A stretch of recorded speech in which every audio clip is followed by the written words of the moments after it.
mix. Sports mix. Yeah. You in the mix. Rockin' with Kenny. When it comes to news, man, he got plenty. You in the sports mix with Kenny. News and knowledge. A lot of dope techniques make kids become scholars. You need to tune in. A lot of hot topics. When it comes to sports, Kenny sound like a prophet. You in the mix, man. You in the mix. Plus he keep you up on all the hottest trends. Plus you never know who he has as a guest. So grab a cold one, man, and just tune in. You in the mix, man. You in the mix. You in the mix. Sports mix. You in the mix. Rockin' with Kenny. When it comes to news, man, he got plenty. You in the mix, man. You in the mix.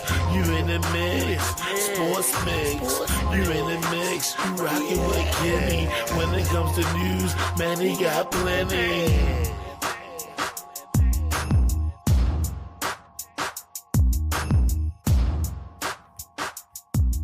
What up?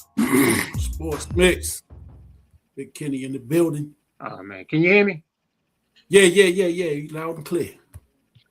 Got my man Dino in the building. What's up, homie? A little technical. But we here. We gonna get it together. Sports mix, man. What's going on, everybody? Back in the building. Tuesday night. Winding down the NBA season. The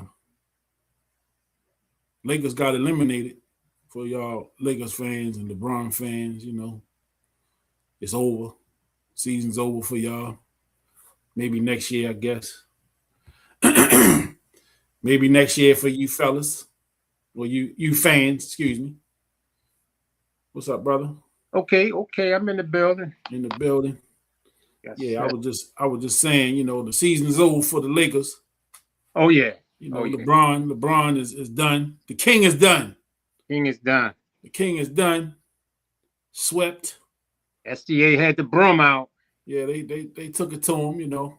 Yeah. You know. The Lakers got swept, and then the Philly got swept. Same thing. Yeah. First, second round, Philly got swept. He got swept. It's just like, Philly got some big name players up there. You got Embiid, who has been a subject of, I don't know, man. I don't know. Embiid is a weird kind of guy. You know what I'm saying? I know he had the injuries last few years, and then remember, early in the season he came out and talking about he wasn't going to play back-to-back games, and all that old crazy stuff he was talking about. Shout out to everybody checking me out on YouTube. I see a couple of y'all commenting. Santa Claus going crazy. Yes, ho, ho, ho. Ho, ho, ho. We in the building. Yeah. Got a Greek basketball fan. Pat Beverly joined his favorite team or something. Shout out to y'all. Okay. Thanks for tuning in. Make sure y'all hit that subscribe button over there on YouTube. Yeah. You watch it on Facebook, hit that share button. Hit the share button. Hello from East Oakland. Oakland in the building. Shout out. Thanks for joining. Hit that subscribe button. Oakland. I'm assuming you're a Golden State fan. East Oakland. Okay. Because that's all y'all got left out there. Oakland is, the Raiders done left. The Athletics done left town, You still got Golden State. I think they play in San Francisco now, which is right across the bay, but Yeah. But thanks for tuning in. Welcome to the Sports Mix. Hit that subscribe button. You watch it on Facebook. Make sure you hit that share button. Hit that share. Hit the likes. Some comments. LeBron might wind up over there at Golden State. I keep hearing some stuff about him moving around a little bit. Where's LeBron going next? Yeah. I saw something about Cleveland today. Yeah, I think Cleveland probably the spot for him. Yeah. At least they got a shot, Yeah, he said it's worse than Chicago there, huh? Yeah. Wow. I know Oakland is a tough city. And they saying something. Yeah, no doubt. No doubt. Tough city. I mean, we from Baltimore, so we know. We know. We can relate. Yeah, we definitely can relate. You know what I'm saying? So But hold your head up over there, Hold your head up over there. Thanks for tuning in. I appreciate you. And it still seems funny to me, man, that the Raiders are not in Oakland. Yeah, that's blasphemous. That just don't make no sense to me. For the second time. For the second time, man. Come on. Come on, for man. The second time, But I guess them whoever making the deals. Yeah. That's where it's at. Money thing, man. Money talks. Man. And we know about franchises moving over here in Baltimore too. We know about. Yeah. We know a little bit about that. Okay, we know. We know a little something about that. So, but hold your head up over there in Oakland. You telling us to keep out here. Hold your head up, man. It's all good. Man, I was watching that final Lakers game. I've been watching all the Lakers games, and I predicted that they would get swept. Especially without Luka. I think Luka may have led the league in scoring. I know he averaged around 33 a game this year. Yeah. So you pull that out your lineup, man. You ain't the same team. So the Lakers weren't the same team going in there, and I think for their benefit, even if they had Luka, they weren't going to beat OKC. But I think if they had Luka, I think they could kind of gauge where they are. And right now, it's still kind of a mystery, man. And in Game 4, now what's his name? Rui Hachimura. Rui Hachimura. He been killing from three. Yeah. I mean, he been killing. I think he done set some kind of a record with his 3-point percentage. Now, late in the game, what's the coach name for the Lakers? We be fucking that up. JJ Redick. JJ Redick. Redick called a timeout, set up a play. They needed a 3, and they set the play up. But when the team came back out on the court, Hachimura wasn't in the game. And the announcers, Candace, D-Wade, was wondering, what the heck? Where is he? Why isn't he in the game? JJ Redick put a guy on the court who hadn't even been in the game all day. This is his first time in the game. He took Hachimura out, the lead point shooter, put a dude in there who hadn't put in the game. I didn't even know who the guy was. I said, who is this guy? And the announcers jumped on it. And then when I played it back and I looked for Hachimura where he was on the bench, all the Laker players were standing up because this was a crucial moment. And Hachimura, man, was sitting on the bench behind the guys, man. He wasn't even watching the play. Yeah. Yeah, JJ might be point shaving or something. Yeah, what the hell was that, man? Yeah, that's just terrible.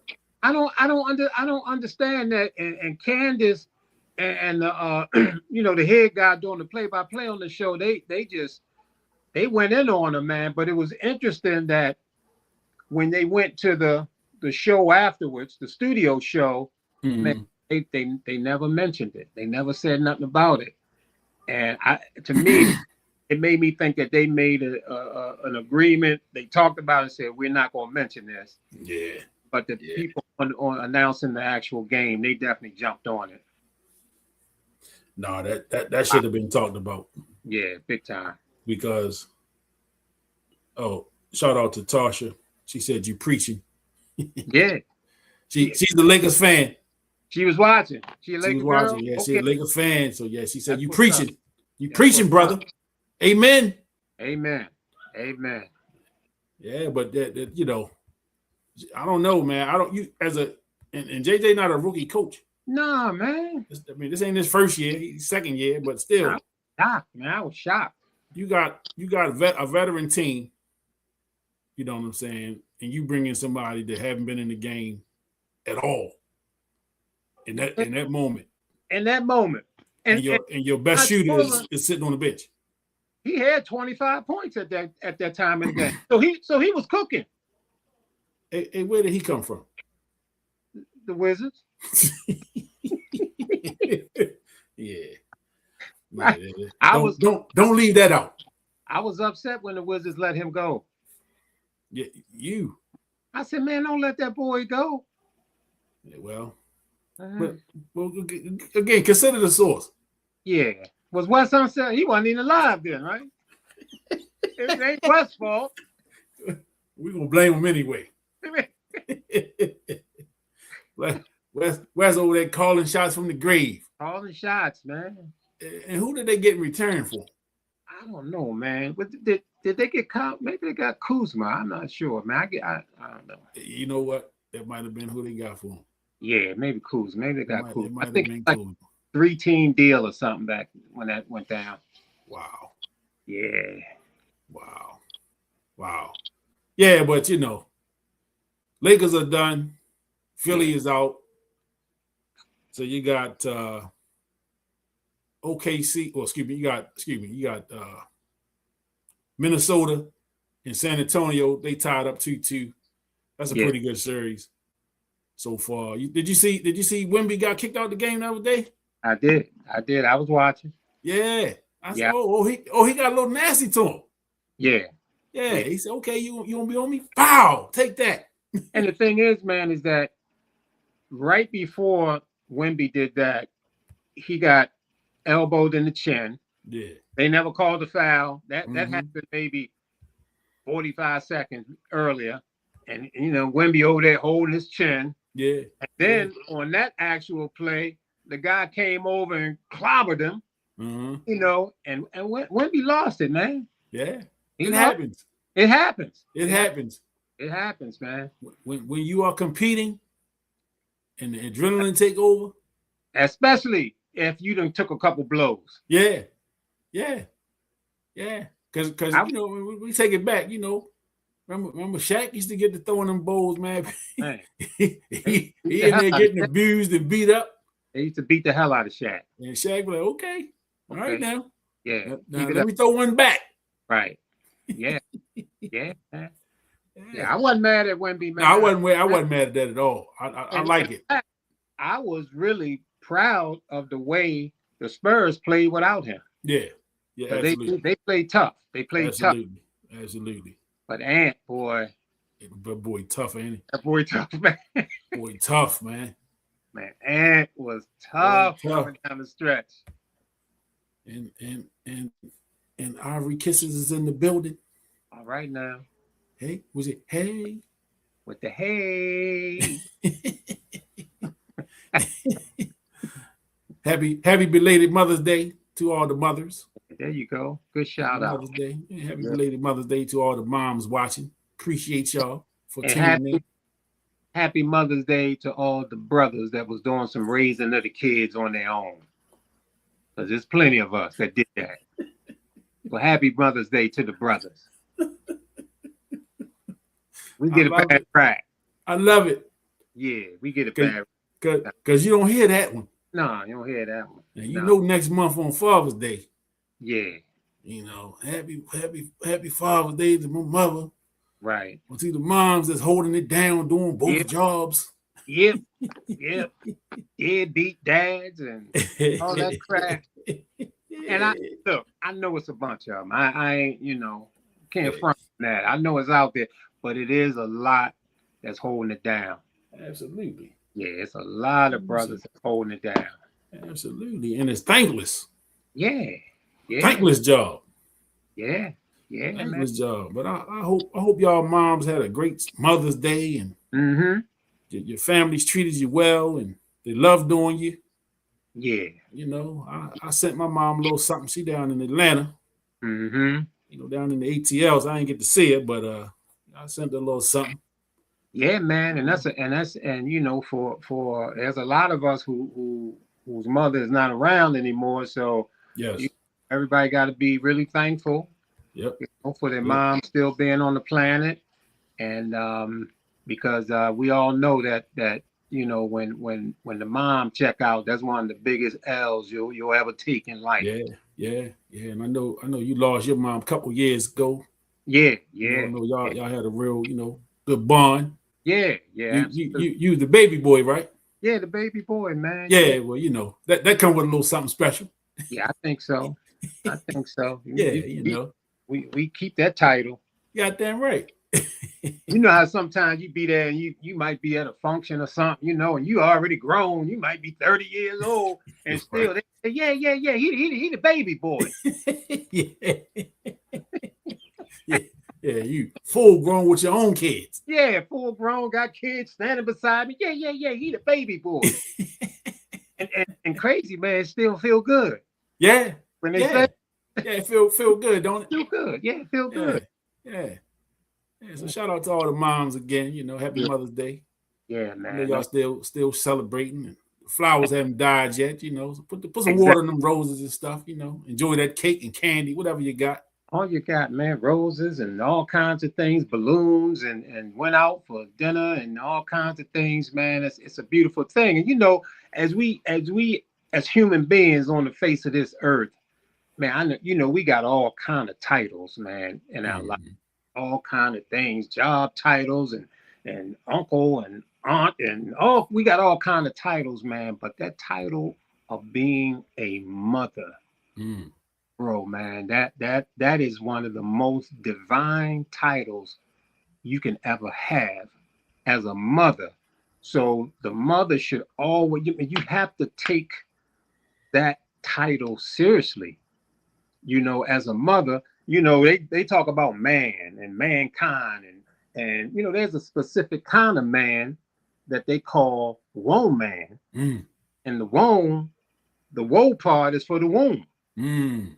There's a human being that's carrying the womb. And see, a lot of people struggle with the woman and how to deal with the woman because you don't understand the womb. Mm. You don't understand the importance of the womb. I mean, the womb, man, everybody come through the womb, and the womb is absolutely the workshop of God. And if you don't understand that, there's no way that you can understand the woman. And a lot of brothers don't understand that. And the thing that's even crazier is that the woman herself don't understand that. Uh-oh. Uh-oh. Now, Say it again. we can talk about that. They don't even understand Say it. what that womb means to this planet. So I ain't gonna go too deep on that because Hey.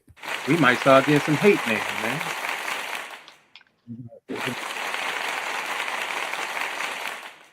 Need Randolph, everybody. God damn. Yeah. Just hits and this is the sports mix. He just mixed it up. He just mixed it up on you. Took it there a little bit. Yeah. Some little Mother's Day message. Yeah, happy Mother's Day once again. Once again. And yeah. So let me try to bring it back. Mm-hmm. So where do the Lakers go from here? Do you think LeBron moves on, or does he try to run it back with the Lakers? Well, I mean, and that's one of the things I had mentioned about wishing that Luka, for the Lakers' sake, I wish that Luka was there because they could have really gauged where this team was, or how they are going up against the best team, one of the best teams. They could have really found out where they were. Now, playing against them without Luka, the first 3 games, man, they just got blown out. I mean, games like embarrassing, man, and it looked like OKC was just playing with him until second half, and then they just ran away from him. The depth on OKC, I mean, the Lakers could look in the mirror and see the lack of depth on their team. And a lot of times you can't get those players like that when you have a Luka making X amount of dollars and you have a LeBron making X amount of dollars. And then they trying to pay the other boy trying to get money too, Reeves. Yeah. Like how many pieces can you put around a team when you talking about salaries like that? So I'm not sure how the Lakers feel about him coming back. We don't know how LeBron feel about going back, but I don't know, man. I think I don't know. I think Cleveland is a good landing spot for him. They're still alive. They're playing in the series. They have talent on there. Donovan. Okay. All right. There it is. It's on there. Landon, what's up, brother? And I hope y'all ready. Yeah, be ready because it's coming. Yeah, it's coming. Now, I looked at the makeup. LeBron, the beard. I don't know if they can coexist. Oh, who you saying? LeBron. Oh, Harden. Yeah. I mean, yeah. LeBron talked about it last night. You know, he played. He was the third wheel on this Lakers team. Yeah.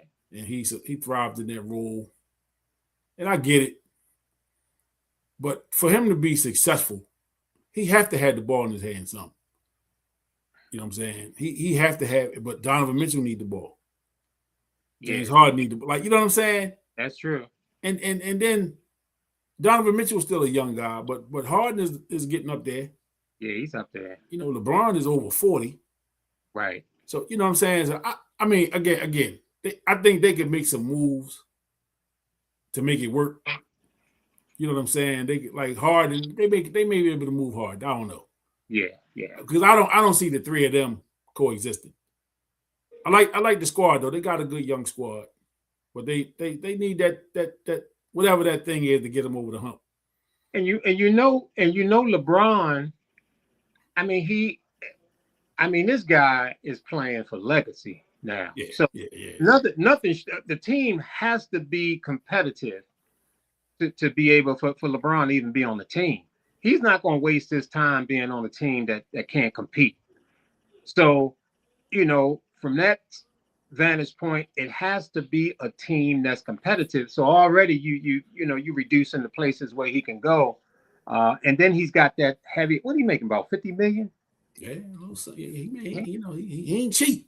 No, he ain't cheap, man. And he ain't coming so cheap. Man. I don't know if he is willing to, play for, a big pay cut. Some people want a championship so bad they go and play for the minimum so the other team can to me, I think if he stays with the Lakers, he's going to have to take a pay cut. Yeah. And allow for them to be able to fill the roster. And I'm sure, just like in the NFL, there should be some ways that they can defer some of the money or something. It's a lot of ways that people can be creative with these salaries. They do it a lot in the NFL. Maybe that can, take place, because if you look at Luka, you look at LeBron, you look at Reeves, and maybe they can bring in a player or two if they're willing to reduce their salary. Yeah, I think the way the NBA structure, their salaries is slotted, so it's already kind of formatted. Yeah, the way the money is. So he just had to figure out where he feels his worth is. Yeah. At this point in his career, if he still feel like he need to be the focal point for a salary, then maybe the Lakers won't be a fit for him. I don't know what the situation in Cleveland is looking like as far as the salary. I know that's home for him. It's always talk about him going back to Cleveland. Yeah. That's always, even if it's not true, it's always a rumor out there that he gonna end up back in Cleveland to finish out or whatever. Now, the bigger question is, if he goes, does Bronny go with him? And again, that's a good point. And again, when I look at the Lakers team and I look at how they were struggling with depth in this series against OKC, and OKC was bringing guys off the bench. That guy, AJ Mitchell, was phenomenal. In this series. Shea said that, man, he was our best player in this series. And this guy was drafted in 2024 along with the same draft that Bronny came in. The Lakers' first round draft pick.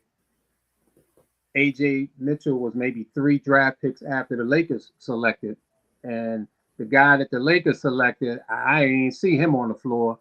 And here you got AJ Mitchell out there killing it for OKC. So to me, the Lakers were really exposed to where your first round draft pick gave you nothing, and then you go out and you draft Bronny because of some nepotism stuff going on there, and you couldn't go and pull him in on the bench, off the bench to help them in this series. So I think the Lakers, man, and even LeBron, when they talked to him, he talked about being the third option. And they asked him what was his highlight, and he talked about the bubble championship. And he talked about he wanted to come to the Lakers and restore the championship team back to that level again. They won the bubble, but pretty much I think the LeBron era in the Lakers on the Lakers, man. I mean, to me, I don't think it turned out that well, or it hasn't turned out that well at this point. No, I don't think so either. I mean, it's more about him. He ran up some numbers. He's put some numbers up, and he broke some records. Yeah, and he's been recognized for some of those things. But as far as the success of the team, yeah, you're right, man. It's been a little better than the last few years of Kobe. Yeah, you know what I'm saying? It's been a little better than the last years of Kobe Bryant. Yeah, yeah, and I mean, man, listen. Oh Lord, I just want everybody that's watching. Yeah, this is our resident comedian. Said my mic looks professionally expensive. I'm not saying you stole it, but I know for sure you don't have a receipt for it. Ladies and gentlemen, this Friday at the Baltimore Comedy Club, go see Landon Saunders in his debut at the Baltimore Comedy Club. Comedy Club, man. We got to get him a slot down there. Yeah, because he be wearing us out. Yeah. And just to note, Landon, I will be there. Wherever you are, let me know. Because we coming. Yeah, we coming. Nah, because we must have had to have shades and hoodies on because we're going to be the butt of all the jokes. I'm back in the corner. Yeah, way back. Way back. Yeah, but yeah, I agree. Yeah, man. This run with the Lakers has not been to the level of what his expectation was when he came there. And I apologize. I got the itchy eyes. I had to take a little medicine before the show. The sinuses acting up a little bit. Oh so, Lord, you giving him material. Yeah, I already know. Giving him material. I already know. I know something's coming. But man, with LeBron, like you just mentioned, which is very true. He's done some phenomenal things. Like during his time with the Lakers, he's compiled the most points in NBA history. Mm-hmm. His assists, his rebounds. I mean, at his age, he's probably almost breaking a record every day. He is every time he scores points. Every time he scores points, he's breaking a record. And those things, man, are just amazing. And the way that he's playing, at this age is almost like he's a freak of nature, But I did not watch the bubble stuff when that went down and that championship they won. And I think that was in 2020? 2020, yep. Yeah, they won that. But man, when you look at 2021, 22, 23, all the way up until now, man, LeBron has really under pressure situations, he's really made a lot of errors, man. In crucial games. I mean, he's Denver swept them 1 year. They went back, and the next year they lost 4-1. I mean, LeBron taking bad shots, making bad passes. I mean, in crucial moments. And I mean, even in this series, I sit back and I watch the game and I see them ticking down, and it gets crucial, and I say, okay, here we go. Let me see what LeBron gonna do. He had a crucial turnover up under the basket. He lost the ball, and then he had a crucial shot where he went to the hoop and he missed that shot. It's I don't know, man. I don't know. I don't know. To me, his legacy, which is so important for him, he's already on Mount Rushmore. Yeah. He's on Mount Rushmore, but his claim and his desire is pretty clear that he wants to be the greatest of all time. And there's definitely nothing wrong with that. No. But I think over the years, people look at the accumulation of points and rebounds, and that's incredible stuff. But man, to me, the GOAT conversation starts with how you are playing at the highest level. And the NBA Finals is the highest level. The playoffs is the next highest level. How are you performing during those times? How are you performing in those clutch moments? Are you still making the right play? Are you still the leader? Are you still lifting that team to where it's supposed to be? And I'm just saying, over the last five years or so, he has not done that. But he's 42 years old.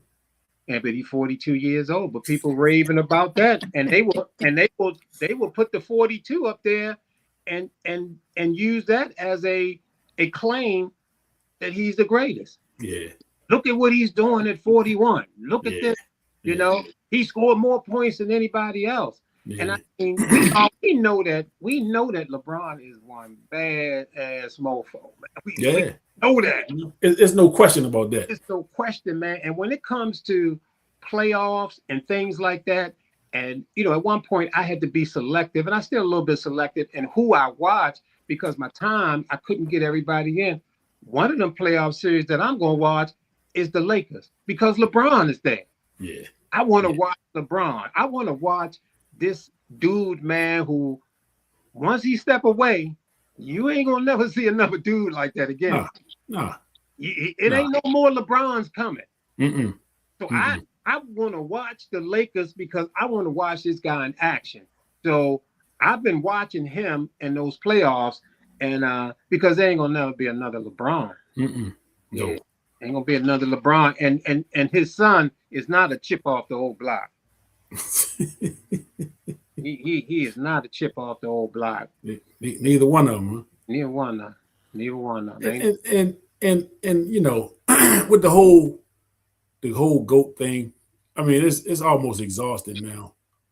The way people, again, if you gotta do all this explaining and dissertations and video footage, and you coming up with all these grand explanations as to why he's the GOAT. If you got to do all of that, you're doing too much. It's too much. You're doing too much. And I think you hit it on the head, man. It's about number one, the accumulation of stats is one thing. And again, it just shows that it shows a level of greatness, right? A sustained level of greatness that again, he's been able to do this over 20 plus years in the league. Came right out of high school. He was a phenom coming out of high school, the chosen one, all of those things, all the monikers that they put on him coming out of high school. He came in with a lot of hype coming out of high school, man. I remember watching them in the high school, when his high school games would come on. Yeah. Yeah, and I remember watching them, and I'm like, okay, he's doing this against high school kids. Let's see. Let's see. He got into the league, and let me see. Here we go. It's your turn now. Okay. When you turn 41, they weren't circling around you.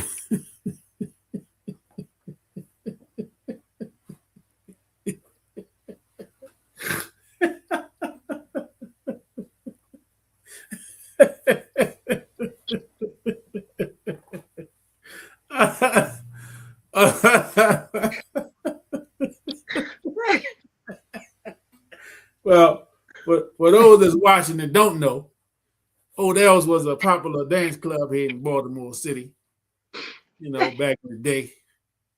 And my co-host was a premier floor general back in his day. So that's where those references come from. Landon is cooking tonight, boy. And we just getting started. We just getting started. I done forgot what I was talking about. Because I ain't gonna, but yeah, so he came in the league. Yeah. And I'm like, all right, you gotta show me. And I watched, I used to get the NBA package back then. And I watched them Cleveland games purposely. Yeah. That year I watched a lot of Cleveland and I watched a lot of Denver games for the obvious reason. For the obvious reasons. Yes. Let some of the listeners know, because some of them don't know. Yeah, the obvious reasons for Denver was Carmelo Anthony, Baltimore kid. Yeah. Syracuse Orangeman, national champion. That's right. Helped me win that pool that year. Yeah. Put a couple hundred in my pocket. You'll never forget that part. I'll never forget that part. Thank you, Carmelo. If I ever run into Carmelo anywhere in America, thank him for that. I'm gonna give him a pound for that. Yeah. Because the boys laughed at me when I turned in my bracket. Syracuse. I said, okay. Yeah, but so I was sold. I watched LeBron. I watched them first 10, 15 games. And I said, okay. The one knock against him, they said he couldn't shoot. He shot it flat. His shot was real flat, like he was shooting line drives early, and he kind of hard, like his shots would come off the rim hard. Yeah, but he was making a lot of them. Mm-hmm. He was making a lot more of them than I expected, based on what the scout report on him was. And I said, you know what, this kid's gonna be all right. Oh yeah, this kid's gonna be all right, man. And he's gonna live up to all that they said he was gonna be. Now, in 2003, 2004, could you imagine 20-some years later? No. Right. Could you tell at that time he was going to put up the kind of numbers that he did and do some of the things that, no, you didn't. You couldn't tell that. But, he is definitely in the conversation as we talk about that. Oh, yeah. For the Mount Rushmore or the GOAT or whatever you want to call him. He is in the room. He is there. Yes. He is in the room, and there's a great argument to be made for LeBron James. Absolutely. So for those people that do this thing every day, do this dance every day about who the GOAT is and why this person is and why that person ain't, LeBron is in the conversation. He is in the discussion. He will get some votes. He just won't get them from here. You know what I'm saying? If I'm in the room discussing it, he'll be a strong number 2 for me. Yeah. Strong. Yeah. Strong. Oh, and again, because I don't take lightly, Magic Johnson and Larry Bird, them guys haven't played in 30 years, 30 plus years. You know what I'm saying? But their contribution and their body of work speaks for itself. Yeah. And they're also in the conversation. Kareem, them guys are in the room. In the room, man. They're in the room. And there's not a lot of people in that room. And a lot of people got Kobe in the room. Yeah. I mean, that's for them to have him in there. He wouldn't be in the room for me. No, not for me. He'd be. Well, you know what? Kobe would be in the room, but I wouldn't consider him up there. He in the room, but I would not have him at second. Yeah. Okay, son. Yeah, son. They built the room. They built the room. Mm-hmm. Boy, he been listening to me or something. That's KW Jr. right there speaking. He been listening. He be listening to me talking. Yeah. All these years. It's that Patriots thing. I can't get beyond that. But outside of that, he been a good kid, man. You a Patriot fan? Yeah, man. I don't know. I don't even know where that came from. What? Maybe his mother's father's family or something. I don't know. Well, yeah. But yeah. So LeBron, man, it's gonna be interesting to see what happens this offseason. And then he may just shut it down. That's possible too. And we can even shut it down. Yeah. But I think LeBron is the type of guy he gonna want the celebration. So and that's not saying that in a bad way. Don't take it the wrong. Like I'm saying, Right. Don't take it like that. Because what he's contributed to the game over the years, he's been an ambassador for the game. Again, you say what you want about LeBron James, you never seen him in the police blogs. He been a solid citizen. He never been in no trouble. His biggest the biggest gripes against him are the things he does for himself. The decision. That didn't turn out good at all. Yeah, that didn't turn out too good. Yeah. That didn't turn out too good. So you decided to be a Patriots fan on your own. Okay. Can't win them all. Let your fans know when you say you don't take lightly, you mean figuratively.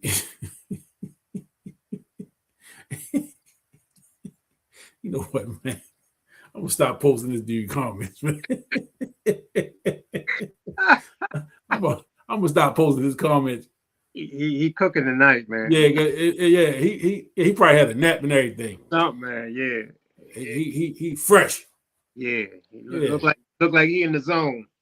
Yeah, he got already cooking. So Cleveland and Detroit, their series is high 2-2 as well. Good series. I like both of those teams. I like Detroit. Detroit is a tough young team. Mm-hmm. Number 1 seed out east. Again, I remember what was it, about 2 years ago they was in the lottery. Yeah. Was it 2 years ago? It wasn't that long. I mean, wasn't that long ago. They was a lottery team. Yeah. But they built it through the draft. They built it through the draft. They don't have like a lot of high dollar free agents out there. Yeah, that boy Cade Cunningham. Tough. He the real deal, man. Tough. Yep. Tough. It's real. I mean, like Tobias Harris might be their oldest player. Right. That get some time. Yeah, he been doing well too. They look good, man, and the Knicks is waiting on whoever win that series. Yeah. So it's going to be interesting. I think my lean is towards Detroit to win it. But whoever go up there to play the Knicks, they're gonna have their hands full. The Knicks been playing really well. Man, would it be something to see the Knicks back in the finals? Man, New York will lose their mind. New York will be on fire, man. I mean, when I was watching them play Philly, you'd have thought you was in the Garden. Right. Right. Spike Lee. Yeah. And a whole bunch of other Nick Tracy Morgan, all them. Morgan, Fat Joe, all them boys up in there, man. Like, dang. Yeah, there's something about New York when they do well in basketball. Oh yeah. Yeah. Yeah. I mean, New York is the largest market. It's the largest one in the United States. Right. And there's something about New York, whether it's the Yankees, they're gonna bring out the casuals, and they got a strut about them when they on top. Yeah. And that's why we don't like them. Yeah. No city like. That's why it was pleasurable to see that ass whooping the Ravens put on the Giants. Yeah. In the Super Bowl. Absolutely. Pleasurable. It's a long time ago, but it still feels good. Yeah, take that back to New York. Yeah. Matter of fact, no, let me not do that. Yeah. We're going to stick with basketball right now. Okay. We're going to stick with basketball. Right. Yeah, because I was going to go on a whole other tangent. Mm-hmm. But yeah, man, it's going to be interesting. So you got the Knicks, they're going to have about a week off, resting. And I'm going to say Golden State. You got OKC. OKC they're gonna have about a week off. Yeah. So they rest up. See if OKC can get the homeboy dressed up with the little feminine clothes on. Williams. See if he can get himself together. Because he right. Outfits aside, he's a hell of a basketball player. Yes, he is. Now what he wearing? Some of that stuff he been wearing. Yeah. I don't know what kind of statement he trying to make. Yeah. Well. You know, and maybe that's not for the sports mix. Yeah. Well. I mean, we mix it up, but we, you know. Yeah, we touched on Irvin Jr. Well, a couple of weeks back. You know. Yeah. Well. I mean, you know. Well. Each his own, man. Say he's a ball handler. Yeah, he can handle them balls. Yeah. Clear. All behind the back.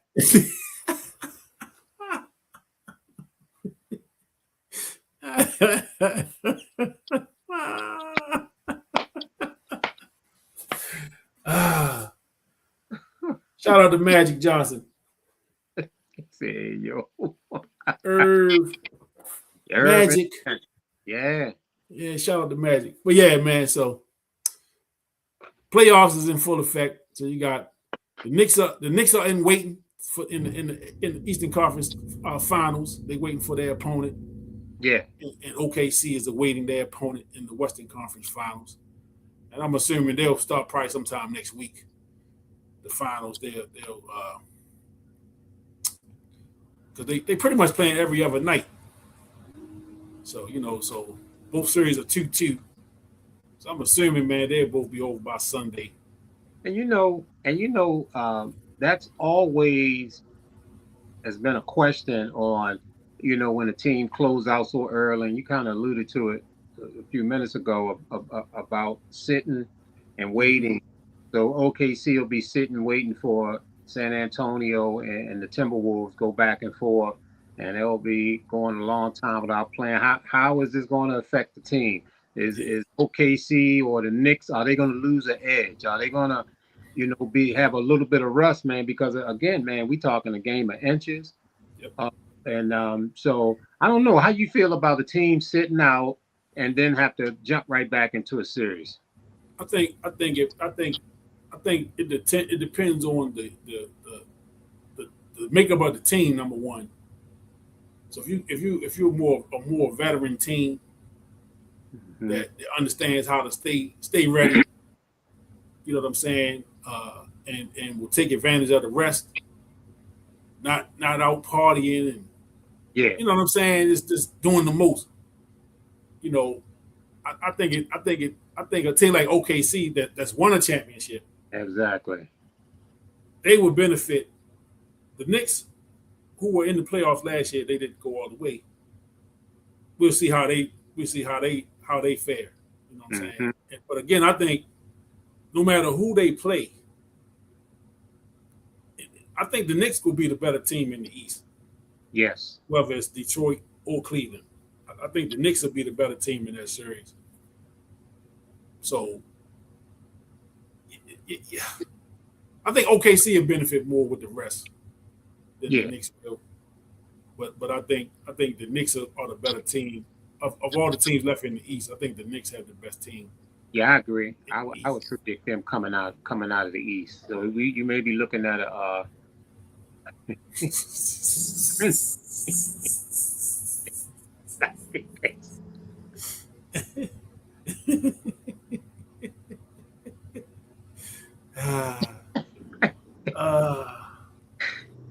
I don't know if the sports mix has seen some of them jeans that Prince used to wear.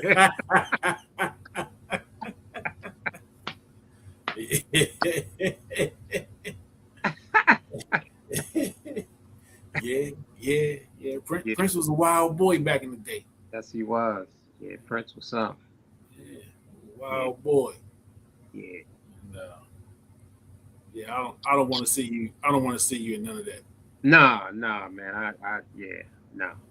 Yeah, Magic gonna have to come up with another way. You're gonna have to do something better than that. That ain't gonna work. That ain't gonna happen. Yeah. I don't think nobody interested in seeing my butt cheeks.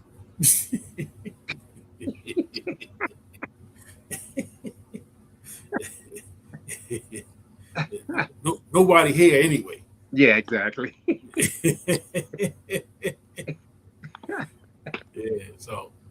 playoffs continue. Mm-hmm. You know, who's playing tonight? That should be Detroit, Cleveland. Cleveland. Yeah. Yeah. So Well, wait a minute. Did they play last night? The first game? I don't even know. I I worked last night. I didn't even. Yeah. I got home, watched the Lakers game. I fell asleep watching the Lakers game. Yeah. I watched. Yeah. So I don't even know, man. That's a good question. Is anybody playing tonight? Anybody playing tonight? They may not be any games on tonight. I'm not sure. Let me see. I'm gonna look it up. Yeah. While we sitting there, do that. Yep, Yeah. Minnesota and the Spurs are playing right now. Second quarter, Spurs up 54-40. Forgot about that. 54-40. Wemby's back. Wemby's back. So we keep an eye on that one while we on here. Yeah. Keep an eye on that. Spurs up 14 right now in the second quarter. About 4:48 left in the second quarter. And I do recall.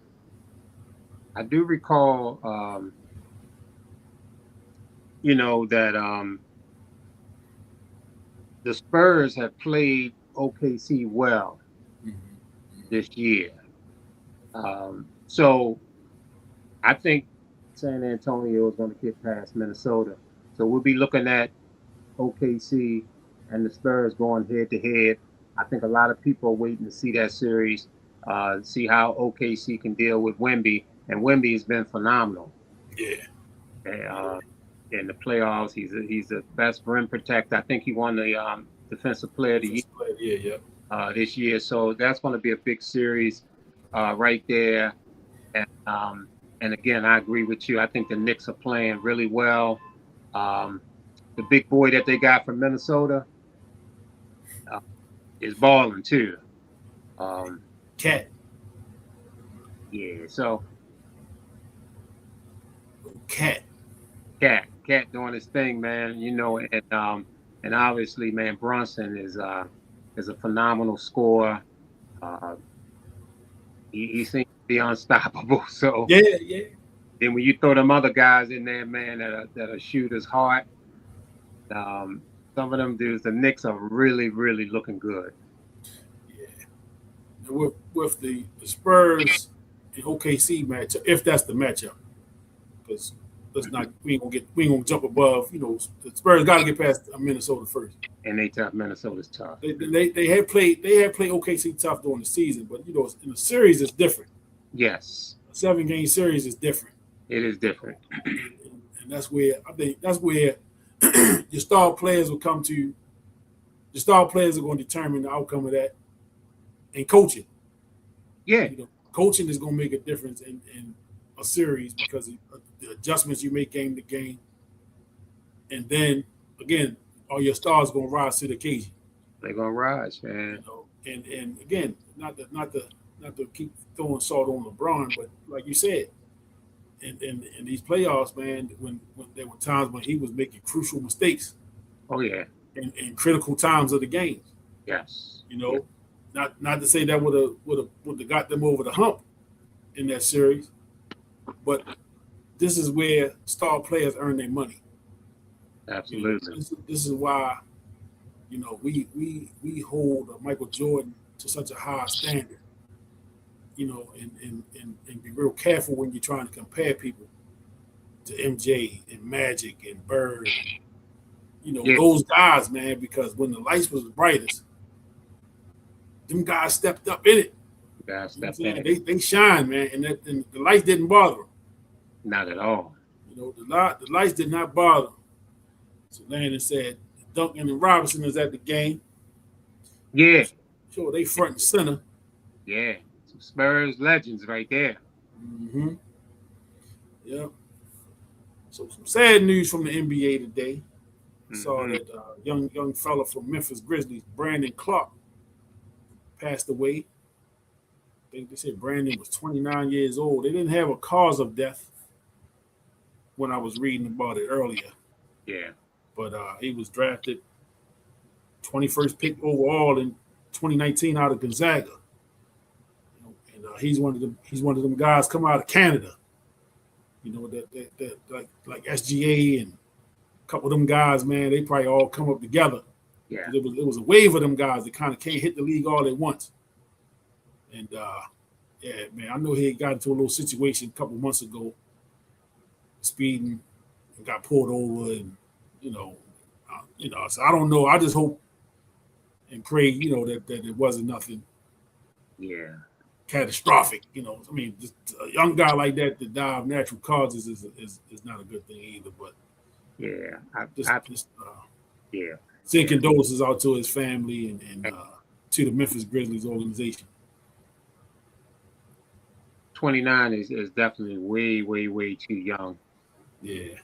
To check out. I mean, we got children and like around that age. Yeah. And, yeah, you're right. I can only imagine, man, if something like that happened. So yeah, condolences to the family. I got a bad vibe on what it could have been. Yeah. So, and I don't want to speculate. So right, yeah. We hold out on that. Yeah, we hold out on that. But condolences to the Clark family. Rest in peace, young Brandon. And then NBA veteran, retired player Jason Collins passed away today. Yes, he did. He had a brain tumor. Yes. I remember they announced that a couple of months ago, and when they announced it, they said it was terminal. Yes. When they announced that he had it, so it was so you kind of knew. Yeah. That his days were numbered, and was based off of the diagnosis that he got a few months ago. They say it was very aggressive. Yeah. Remember that terminology. Jason Collins, remember he had the brother Jaron Collins. The Collins brothers, they played at Stanford. Right. And both played pretty lengthy careers in the NBA. Jason Collins was with those Nets teams that went back-to-back finals. Yeah. Back in the early 2000s with Jason Kidd, and I think Byron Scott was the head coach. Kenyon Martin was on those teams. What's my guy's name from Arizona? Do some commentating now. I can't think of his name. I'm looking right at his face. Yeah. He was on the team too. That guy. Yeah, him. Yeah. I know you're talking about. Yeah. Well, yeah, condolences to the Collins family. Yeah. Jason Collins, and Jason made news toward the end of his career as he was the first NBA player to come out openly as a homosexual. Yeah. It was big news at the time. Yeah, as a lot of people had said, there were gay players in the league before that. Sure, of course. There's nobody just came out publicly and announced that they were homosexual. So he was the first to take that stand. And he did it toward the end of his career. He still played a couple years after that. And by the time he made the announcement, he was like a role player. Yeah, wasn't playing a lot. Not that had anything to do with it, but just at that time in his career. So, and he was never a star player to begin with. Yeah. So he wasn't somebody that was going to command the microphone and command a lot of interview time and anything. But he made that announcement late in his career. It was big at the time because I think it was after the guy that drafted into the NFL from football guy. Was it Missouri? Yeah, that football University of Missouri. Yeah, so it was kind of a thing. But like guys say, man, there are gay players in every league. It's not a new thing. No. It's just not something that was open or discussed in the open. So Jason Collins was the first NBA player to come out and be, openly gay. But he passed away today from a brain injury. And condolences to the Collins family. I think his brother is still working in the league as a coach. Okay. I know I've seen him on the bench. Maybe not this year. But I know I've seen him on the bench as a coach. I don't remember which team he was with. I know at one time he was with Golden State. I know that could have been a couple of years ago. Now he was not gay, correct? No, he was not. Not. No, he was not. And he was not. as good a player as Jason. Yeah. Jason was the better of the two. They come up out of Stanford? Stanford, yeah. Yeah. Yeah, because I'll never forget John Thompson said that they were frauds. They were all Americans and they were a lot of hype. Yeah. And Lonnie Baxter gave them boys the business. Yes, he did. Yes, he did. Big John said them Collins twins are frauds. Yeah. Yeah. Yeah. And Lonnie Baxter gave them boys that business. Yeah, I remember that. Yeah, that was on Maryland's way to. That's the year they won it. National championship. That's the year they won it, I believe. But yeah, he said they were frauds, man. Big John know what he talking about. John say something, we listen. I ain't never forgot it. Right. I was listening to him when he said it. Big John. On his radio show. Big John, yes, sir. Yeah. Yes, sir. So rest in peace to Jason Collins. Rest in peace to Brandon Clark. The NBA suffered two losses today. Mm-hmm. So we're gonna keep it light. So the NBA had the draft. The draft lottery was Sunday, and I didn't even realize that the lottery was Sunday. Yeah. Yeah. I looked up and I kept saying stuff about the Wizards got the number 1 pick. I said, wait a minute. Right. I didn't miss something. I didn't miss something here. So the Washington Wizards, and we have been more Dean than me. Yeah. Yeah. Yeah. Let me roll you up under the bus. Historically. Yeah. Historically. Yeah. We know that them Wizards have made some terrible moves. Terrible. That front office. Yeah. And okay, there go the list right there. So this is the draft order. The number 1 overall pick went to the Washington Wizards. The Washington Wizards won the daggone draft lottery. Your Big West Unsell is celebrating in his grave. That the Wizards got the number 1 pick. In lieu of the badgering that he took on the sports mix. He took a hell of a beating here. Yeah. He was catching blows, man. Yeah. Rights, lefts. I think you even kicked him a couple times. He caught some haymakers, man. So bad. Goddamn Landon sent you a jersey. Yes, he did. And Landon said, "Send this to Dean." Right. Then got you an Unsell jersey. Word on the street is that Unsell Jr. is looking for me. Yeah, that's the word I get. Word. Watch your back. He knows around. He knows where around Baltimore. He went to John Hopkins. He know the area. He knows the area very well. Yeah, you know the area. So you got the Wizards got the number 1 pick. The Mm-hmm. Utah Jazz got the number 2 pick. Memphis Grizzlies number 3. Chicago Bulls are the 4th pick. The Los Angeles Clippers are 5th. Brooklyn Nets 6th. Sacramento Kings are the 7th pick. Atlanta Hawks picking number 8.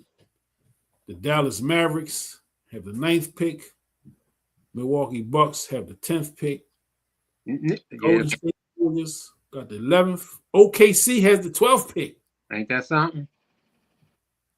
That general manager up there got to be the greatest general manager. He stockpiled picks, man. I mean, he got picks every year. I mean, he getting a top pick every year. Yeah, it's crazy. He got a solid young team, man. So that's a hell of a luxury to have. Crazy. Miami Heat are 13. Charlotte Hornets are the 14, rounding out the lottery. How many of those teams, of those 14 teams, were in the playoffs this year? We know OKC. OKC. Did Golden State make it, or they got a play-in game or something? Golden State was in the play-in. The play-in.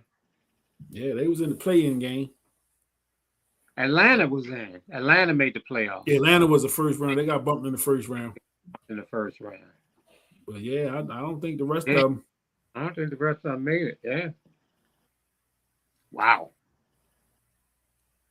So again, historically, the Wizards, because we go over the list of people that they gave away. And you got Hall of Famers on this list. Yeah. And these are people they gave away early. Like they didn't even let them develop. And they was already out of here. Rasheed Wallace. I mean, Chris Webber. Chris Webber. Come on, man. He's a franchise player. Who is it Hachimura? Hachimura? Yeah, Hachimura. He was here at the Wizards. He was with the Wizards. A couple of them boys over there in Dallas. I can't remember the names, but they was with the Wizards. Yeah.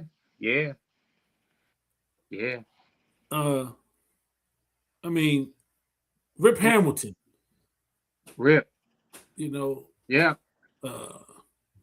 It's a laundry list of guys, man. Terrible moves, man. Terrible moves to let talented young guys go and then bring in people past their prime, the Gus Williams and the Ralph Sampsons and the Moses Malones, and that list is pretty lengthy.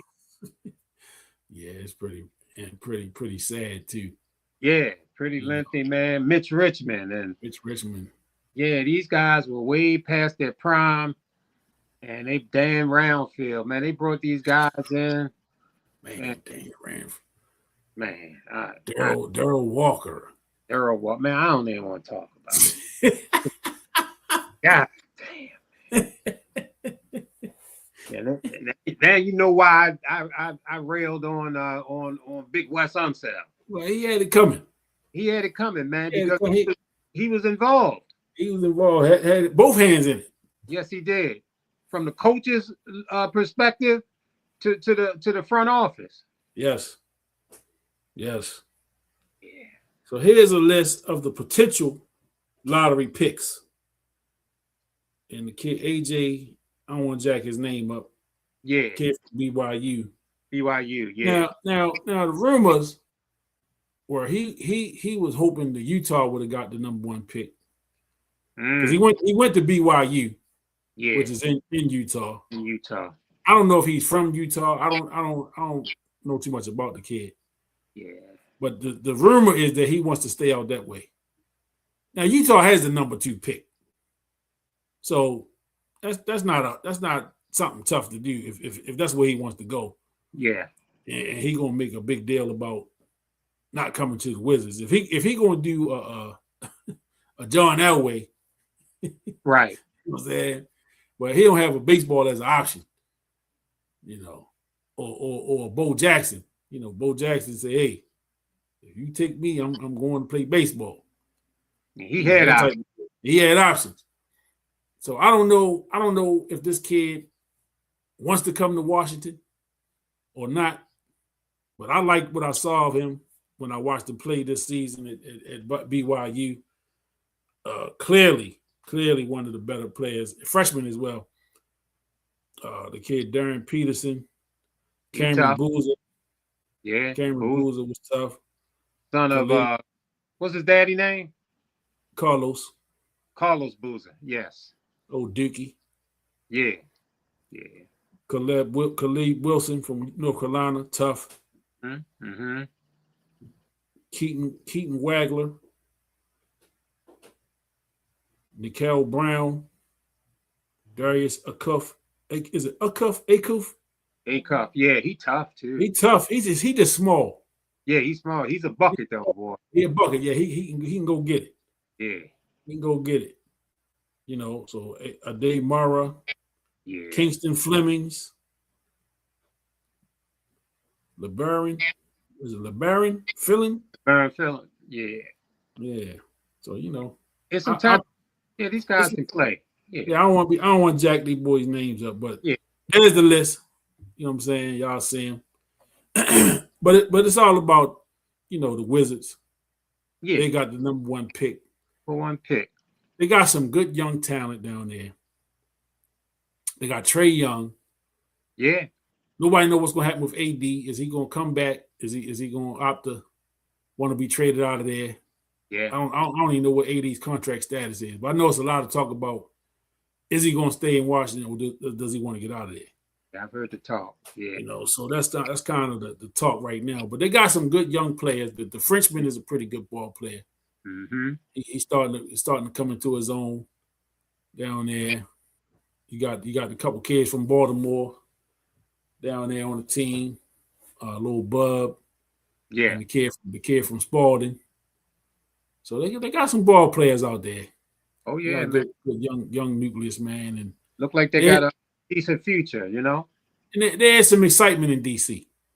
Yeah, there's some excitement in DC about the direction of the team and them possibly turning this thing around because again, it's hard to sit and watch the Wizards play. Oh yeah, man. And this is historic. And I ain't really trying to let Michael Jordan off the hook. No. We're not going to do that either. And we clearly know that he will not be making it to the Hall of Fame as a front office person. No.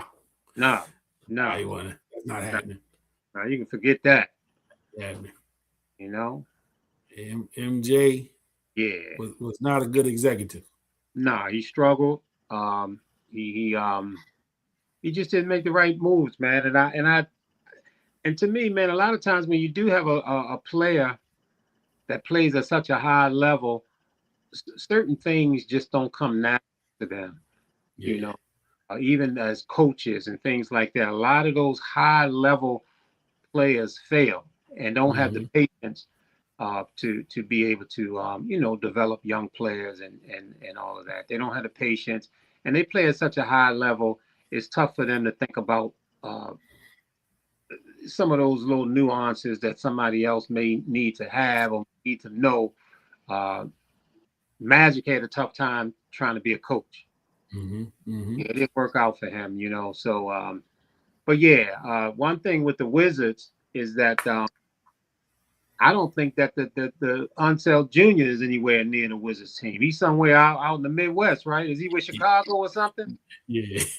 But the Unselds are completely removed from this DC franchise. I want y'all to understand that part of it. So the future is looking a little bright for the Wizards. I like where they stand. If I'm in their shoes, I would definitely try to keep AD on board. You got Trae Young there. You may bring in this dude AJ, and they do got some young players down there. The future's looking bright, and you don't worry about an Unseld jacking it up. Right. Right. And Jordan is not affiliated with the franchise at all right now. Woo. And that's my guy. And then West Junior quarter straight. Yeah. That's right. Yeah, hit it with the Uzi.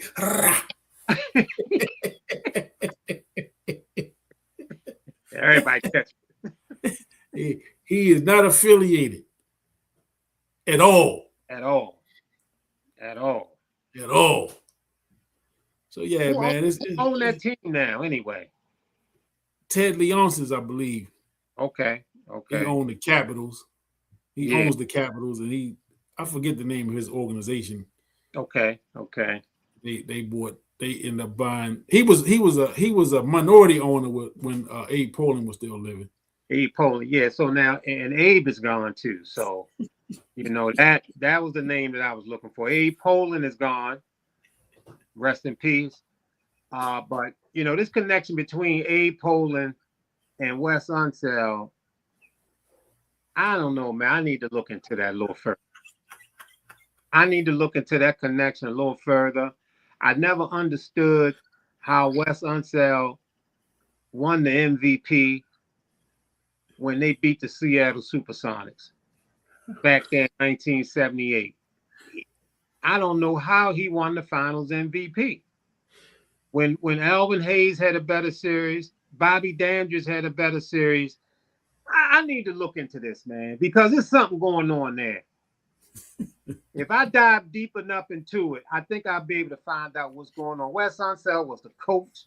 Wes Unseld was the general manager. He felt like, okay, let me go back and coach again. So he went back and coached again. Then he went back to the front office. You know, he got that big MVP plaque up on his wall that he didn't deserve. And Wes was a guy. I mean, Wes was a Baltimore Bullet. But I don't know what happened over there in D.C. with Wes and Abe Poland. Yeah, dig into that. I'm going to dig into that because we ain't finished with Wes. Yes. We ain't done. We ain't done. Unseld, you are not safe here. No, not on the Knicks. You ain't safe here. No. And you know, Wes Unseld had a school here in Baltimore one time. Yeah, man. Yeah. Hall of Famer. Hall of Famer. He's a Hall of Famer, man. I played in the Wes Unseld Christmas tournament. There you go. In high school. Yeah. That was a big deal back then. Big deal, yeah. Keatonville Community College. It was up at Kingsville, yeah. And we talked about it. I mean, Wes Unseld was the Rookie of the Year and the MVP in the same season.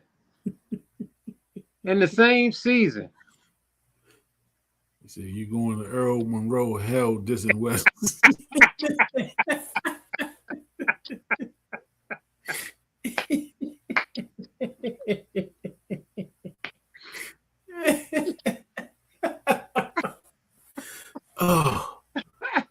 Oh man.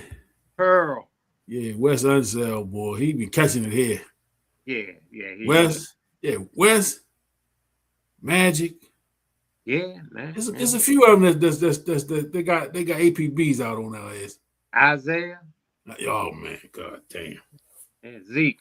Yeah, Zeke. Come on, man. I don't even want to get started on Zeke. Yeah, let's leave Zeke alone. We're gonna leave Zeke alone right now. That's an episode. Yeah, because he been catching it too. Yeah, we talking. And they wasn't strays. They were straight shots at his ass. Straight shots. They were straight shots. Yeah. Isaiah, I hope you had a good weekend, brother. Yeah, man. You know, and go Pistons. Yeah. Go Pistons. I know. Yeah. I know Isaiah is proud of them Detroit Pistons, man. Yeah, he is, man. And I just want to, update that I'm still reaching out to Joe Dumars. I haven't been able to get in touch with him, but I am reaching out to Joe. I'm trying to set up a meeting. He may want to meet off the record. I like to get him on the mix, but I'm still looking for Joe to have a conversation with Isaiah. Yeah, that's the goal. That needs to happen. That needs to happen. That needs to happen. Because Isaiah need an intervention. He does, man. Badly. Yeah. Badly, man. Yeah. The great Isaiah Thomas. Wow. Yeah. How about that? Yeah, man. How about that? The man. How about it? Wow. Yeah. Well. Yeah. Well. So there's the draft. The draft is going to be late in June after the finals is over with. I just hope the Wizards don't blow this, man. Don't drop the ball on this thing. Yeah, don't mess this up, man. You're right. Don't mess this up. Don't mess it up. Because you are still the Wizards. And I mean, and come on, man. AD is still a very, very, very good player. He just got to stay healthy.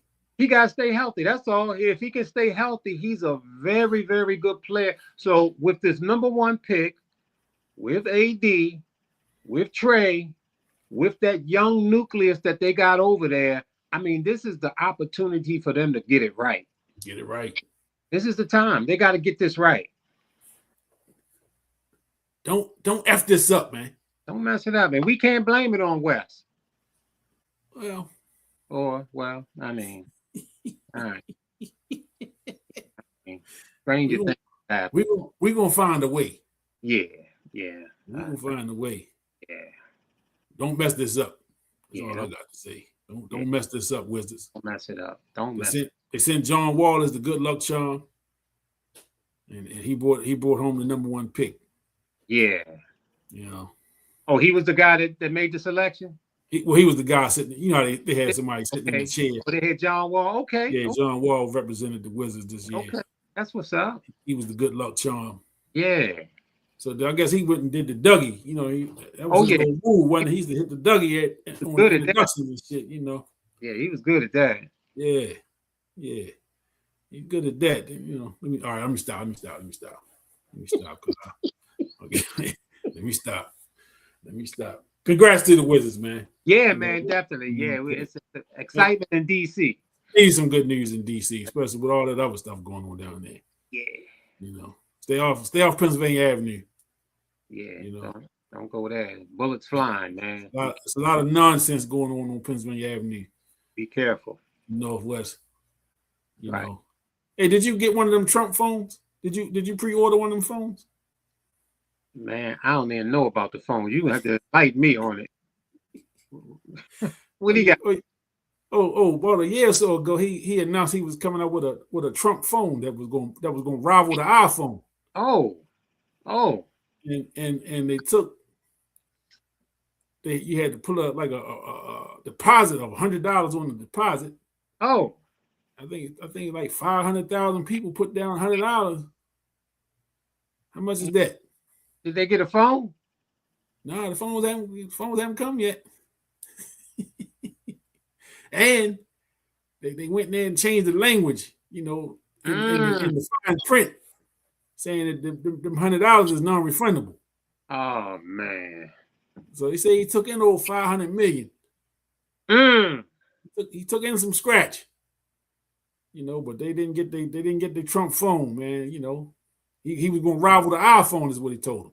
Wow. You know, and these people probably still out here with flip phones. Thinking that Trump was gonna bail them out. They got their flip phone. I'm sure they got on some red hats. I'm sure of that. Waiting on them MAGA phones. Yeah. Well, you know, good luck to them waiting on that. Right. I hope they didn't need that $100. I hope they didn't. You know, you ain't getting it back. No. Get some Trump Bitcoins or something. Yeah. You know, that's pretty. Let me leave that alone. I'll go on down that step, man. You know. But shout out to everybody watching on YouTube. Appreciate y'all. Make sure y'all hit that subscribe button over there. Facebook. Hit the share button. Share the videos out on Facebook. Instagram, if you're watching on Instagram, what up? Appreciate you tuning in. I don't think Instagram got a share button, but hit the like, hit some comments over there on Instagram if you're watching. Appreciate you. Thanks for tuning in. You know, so we got some local news that I kind of heard a couple week or so ago about one of the nominees or one of the recipients, if you will. Locally, the Baltimore Catholic League, premier high school basketball league in Baltimore City. Yeah. Each year they do a Hall of Fame for players that have played in the Baltimore Catholic League. Yes. And the ceremony, there's the list. Yeah. The ceremony is in June this year. And let me see. There's the list. Let me pull the list up so I can read it, because I definitely can't read that. Yeah. You know, I definitely can't see that. Not with these eyes. Yeah. Yes, it's an interesting list. We got connections there. Big time. We got some connections. Yep. We got some connections there. So I wanted to, and I saw this today, so it didn't give me enough time to reach out to the connections we have. Right. Come on to the show. I've talked to one of the people on this list. I actually saw him about a week ago. I told him I want to get him on. Okay. And he said he would do it, so we gotta work that out. But the class of 2026, the Baltimore Catholic League Hall of Fame, Jamal Brunt, St. Francis, class of 99. Is Jack Daigle. He was the commissioner from 2000 to 2025. Lee Hicks, St. Maria Goretti, 1986. Vernon Hill, Calvert Hall, 1984. Darnell Hopkins, I remember Darnell Hopkins playing. Tulsa Catholic, 2002. Corey Hudson, Archbishop Spalding, class of 2002. Marty Johnson.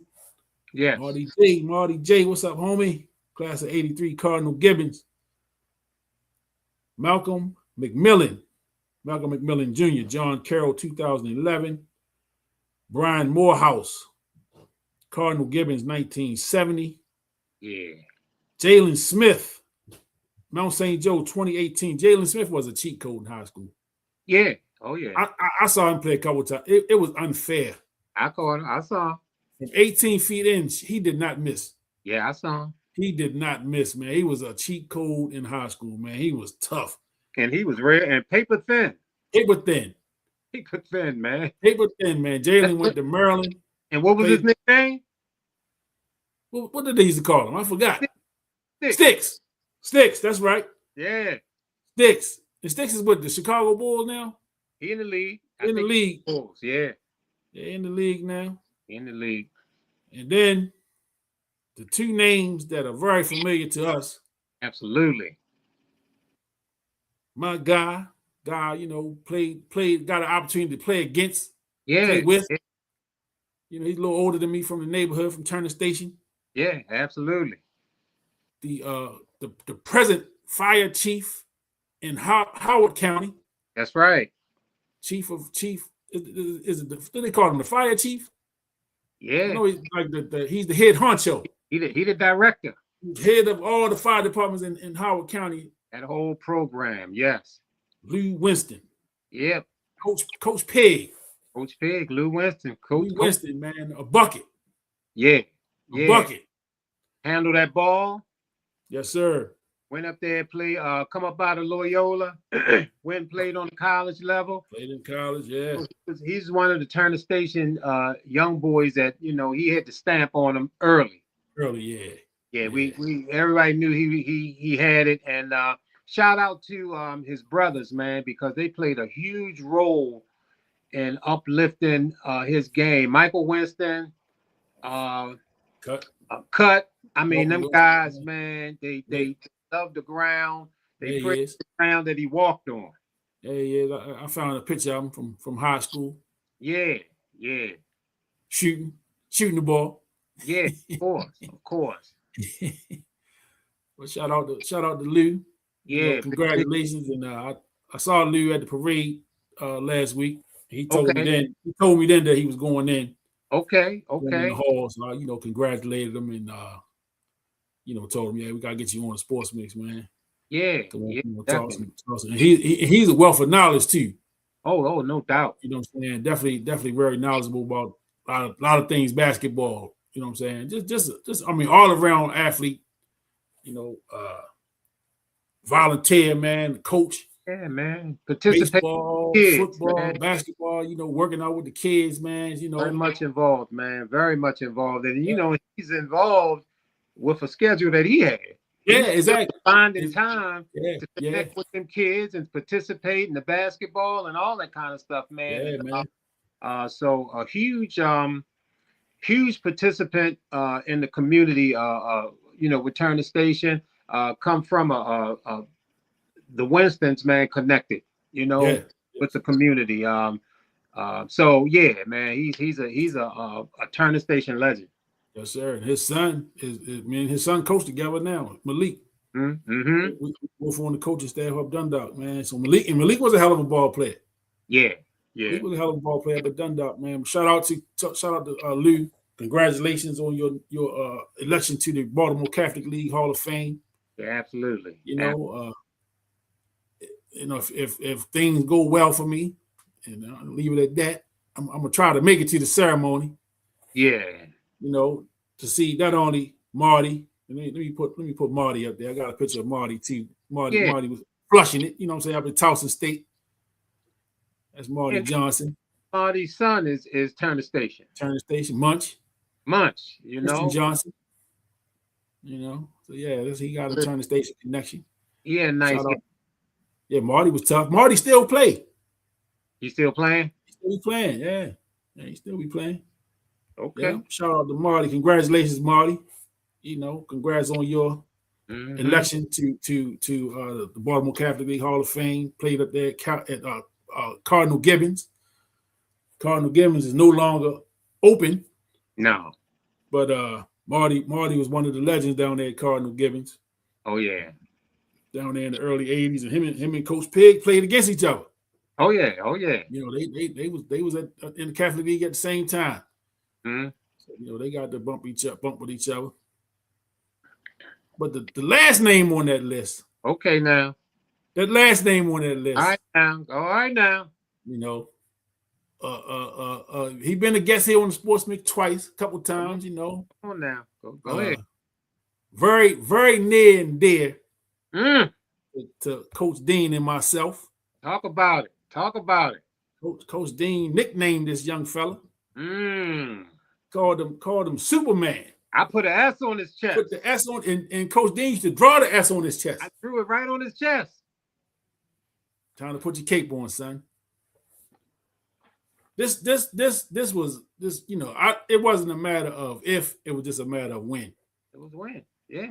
Because this again, I speak highly of this kid, man. Every chance I get. Very, very special kid, man. We got opportunity to see him at a very young age, man. Very, very raw. You know what I mean? But the talent was there. The talent was there at 10 years old. Absolutely. Superman is a Hall of Famer, Coach Dean. Terry Nolan. And I had a plethora of photos I could have chosen. Look, man, you got that video, man. Yeah, I got it somewhere. Is that thing somewhere, boy? Come on now. I got it somewhere. I sure hope you could find that, boy. You should have had that thing laying. I didn't even think about the video. Yeah, I didn't even think about that. But yeah. I was all on the JOB showing everybody. You see this guy right here? You see this guy? Yeah, we coached him. He was on the team. Yes, indeed. And he went up and banged. And how tall was the guy he banged it on? 7 feet. He was a 7-footer. 7-footer, caught all that. How tall is Terry? Terry about 6'2". He about 6'2", 6'2 and a half. Yeah. And when go ahead, give him the half. Yeah, we give him a half. He banged that thing on a 7-footer. Yeah, he let him have it, didn't he? Florida State. Yeah, that was on like ESPN. ESPN. Yeah, I remember I was in the crib going nuts. Yes. I watched that thing live. I had to hit the DVR thing to rewind so I could record it. I recorded on my phone. Terry Nolan Jr. Superman is in the Hall of Fame, man. He's a Hall of Famer. Beautiful. It is, one of the joys of being a coach, man, is when you see these young guys, man, not only have success in on the court, but you see him just have success in life. Mm-hmm. You see him having success in life. Landon said he played against Marty. Okay. Several leagues. Yeah, Marty definitely good brother, man. Yeah. Good dude, man. Real good dude. Definitely. And then there's also the side-eye comment to Turner Station. Shout out to Turner's piece where the cost of living is high and the chance of living is low. It just don't stop with this dude, man. It just don't stop. It's always gonna be something. It's always something in it. Landon is cooking tonight, man. Yeah, he don't miss though. Lord. That's the problem. He just don't miss. He just I don't know, man. Hey. He be in his element. Yeah. And we just got to allow it to be. Man, see, and right in that statement there, that's kind of how he flow. He give you the fist pump. Yeah. But then he right back. He give you the right hand fist pump, then he come back with the left. Yeah, right in the chops. Right in the chops. Pow! Yeah. Yeah, I'm here looking for that video. Yeah, But man. And so Terry, he came to our squad, Coach Kenny and I, and he made such a huge difference when he got on that floor with our team. oh And yeah. made a big difference. And not only uh, we knew from the beginning. Well, Coach Kenny had laid eyes on him before I saw him, and he Mhm. started to explain to me and talk to me about Terry. And he said, "Never mind, that's all right. You'll see. I just let you see. I ain't saying nothing. You'll see." Yeah, And yeah, and, and I saw when yeah. when he finally came to the team. I saw, and not only did Coach Kenny and I saw, but the players, the other kids on the team, man. And as they played, man, they had the utmost respect for Terry. They Yes. utmost respect for that guy. And to this day, man, they love him. Still. And they still love him, man. And Terry was just a leader, man. He was just a leader. He was a talent. And Kenny hit on a real strong point, man, is that the guy has done really well in life. Life. We were so Yeah. proud of him on that court, man. But when we see him going overseas and being successful overseas, and we see him having a beautiful family, him coaching up at Rosedale Baptist, and him still playing semi-pro ball, and now he's a Hall of Famer now. So um, as far as us, I mean, our chest is our chest is expanded right now. Wow. And is Yes, way sir. out here.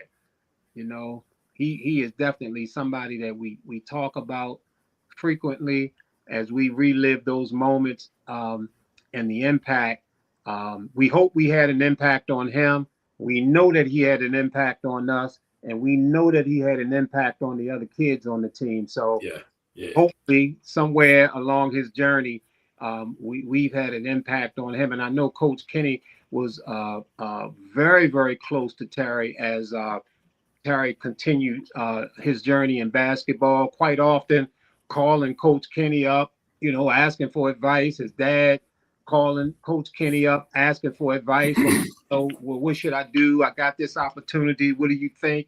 And all that Mhm. kind of stuff. And shout out to you, Kenny, man, for being able to make some real unselfish decisions and giving some really, really good advice where there was no selfishness involved. Where I know a lot of people would have been selfish and tried to be possessive of a talent like Terry. Um, Yeah.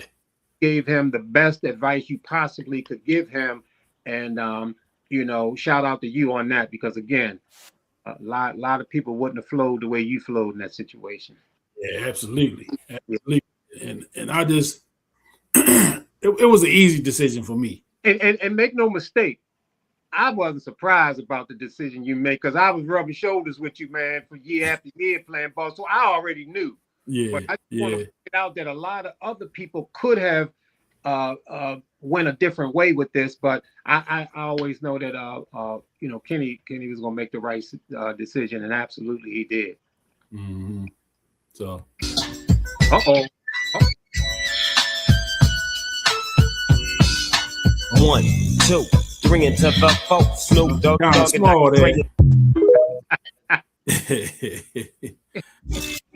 don't Wow, think no bigger.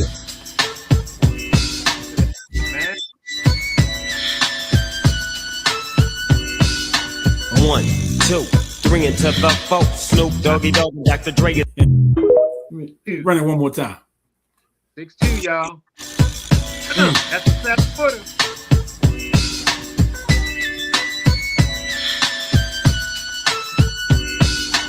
One, 2, 3 into the 4. Snoop Doggy Dogg and Dr. Dre. Yeah. Yeah. Now Terry was 10 years old when in the midst of a game, I drew that S on his chest. And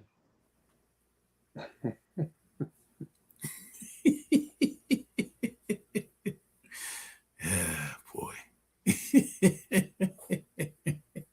all background checks was passed, brother. Landing in the zone tonight. With flying colors. Yeah, he in the zone tonight, man. Yeah, tonight. Yeah, he I don't even think he can help himself. I don't think he could stop himself even if he wanted to. He can't. He can't stop himself. Yeah. He can't. Yeah. He can't stop himself, man. He can't. He in the zone. He in the zone tonight. He in the zone. But yeah, man, Terry, man, we were in the midst of a championship game. A huge championship game. And I just put that, I don't know, it just came from the moment. And I put the S, I drew the S on his chest. And I asked him, I said, do you know what that is? He said, yeah. I said, what is it? He said, it's an S. I said, okay, what did that stand for? He said, Superman. I said, go ahead and put your cape on. Go ahead and handle your business. And I sent him out on that floor. And he handled his business. And we won business. And we won the championship. Mm-hmm. And he been flying ever since, man. Yeah. Hey. He ain't took it off yet. You saw it. Y'all just saw that highlight. Mm-hmm. 7-footer. Fearless. That he banged that thing on. Fearless. And this is how he played as a 10-year-old. Fearless. Absolutely. He didn't have no fear of the moment. Didn't have fear of what he didn't know. Because, at 10 years old, you don't really even understand what you don't know. Right. He didn't really know at 10 what he didn't know about basketball yet. Because I've said it here I said it when he was on the show. Yeah. At 10 years old, he was a silly ass kid, man. He, you know what I'm saying? You say he was a what? He was silly. Yeah. Oh yeah. He was silly, man. I mean, he was a kid. He was a kid through and through, man. I mean, and there's a thing, man, with talent. If the talent is bigger than the headache, you had to deal with them headaches. And he wasn't a headache. He wasn't a headache to the level that I was like, oh, he can't be here. Nah, man, no. But he was a 10-year-old. He was a 10-year-old, and he was emotional too. Yes. Yes. Yes. And I tend to forget that sometimes. Mm-hmm. Because he used to like to talk to the referees. Yeah, they call a foul on him. He talking back. He fussing with the ref. He's 10 years old. I'll be forgetting about that. Yeah, man. And the thing is, man, is that we saw that he was emotional, and we didn't want to extinguish that. Because we knew that emotion was part of his game. He was tight. He was this game was important to him. He was hungry. And we really didn't want to extinguish that, and we did not extinguish it. No. We just tried to, lasso it a little bit, control it a little bit, but he kept that emotion, and that emotion had a lot to do with his the altitudes that he did reach in his game. Yeah, and that's the thing too. That's a hell of a point you make when you coaching. There's a difference between, the types of emotion. You got some kids that are just emotional, and it's uncontrollable, and it don't fit, and it's stop doing that. It's that. But then you got passion. You know what I'm saying? You got kids that's passion, and they're passionate and emotional about the game. Mm-hmm. Not about nothing. It's not nothing personal. Because you got some kids that take stuff personal, and then you got other kids that's just passionate, man. They just want to win. They just want to win and want to win and want to win and want to win. Yeah. And again, when you can identify, all right, this kid is trying to win. You know what I'm saying? And he want to do everything within his power to win a game. You don't want to corral that emotion. You just want them to kind of tame it. And understand how to utilize it, because that's an asset to them, and like even with me, right, as a current coach, I don't mind a little tussle, you know what I'm saying, like in practice, man, when we get a little chippy, I like that, Yeah. I like to see a little tussle, man, a little aggressive, man, a little feistiness. You know, I'm not gonna let them fight and throw hands, but you want to see them, man, kind of challenging each other and getting in each other's face. You know what I'm saying? And pushing each other. You want to see that. You know what I mean? You want to see that kind of passion. Then you know this means something to them. You know what I'm saying? And you have to have that edge. You know what I'm saying? And but you can't manufacture it.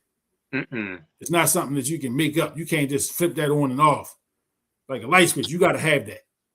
You got to have that. Some people don't have the nasty. You know what I'm saying? Some people don't have that, and that's fine. You know, that's fine. Everybody's not made to have that. Exactly. You know? But a kid like Terry, man, he had it young. And he wasn't a fighter. He wasn't gonna go out there and throw blows and nothing like that. He was passionate. But he was passionate.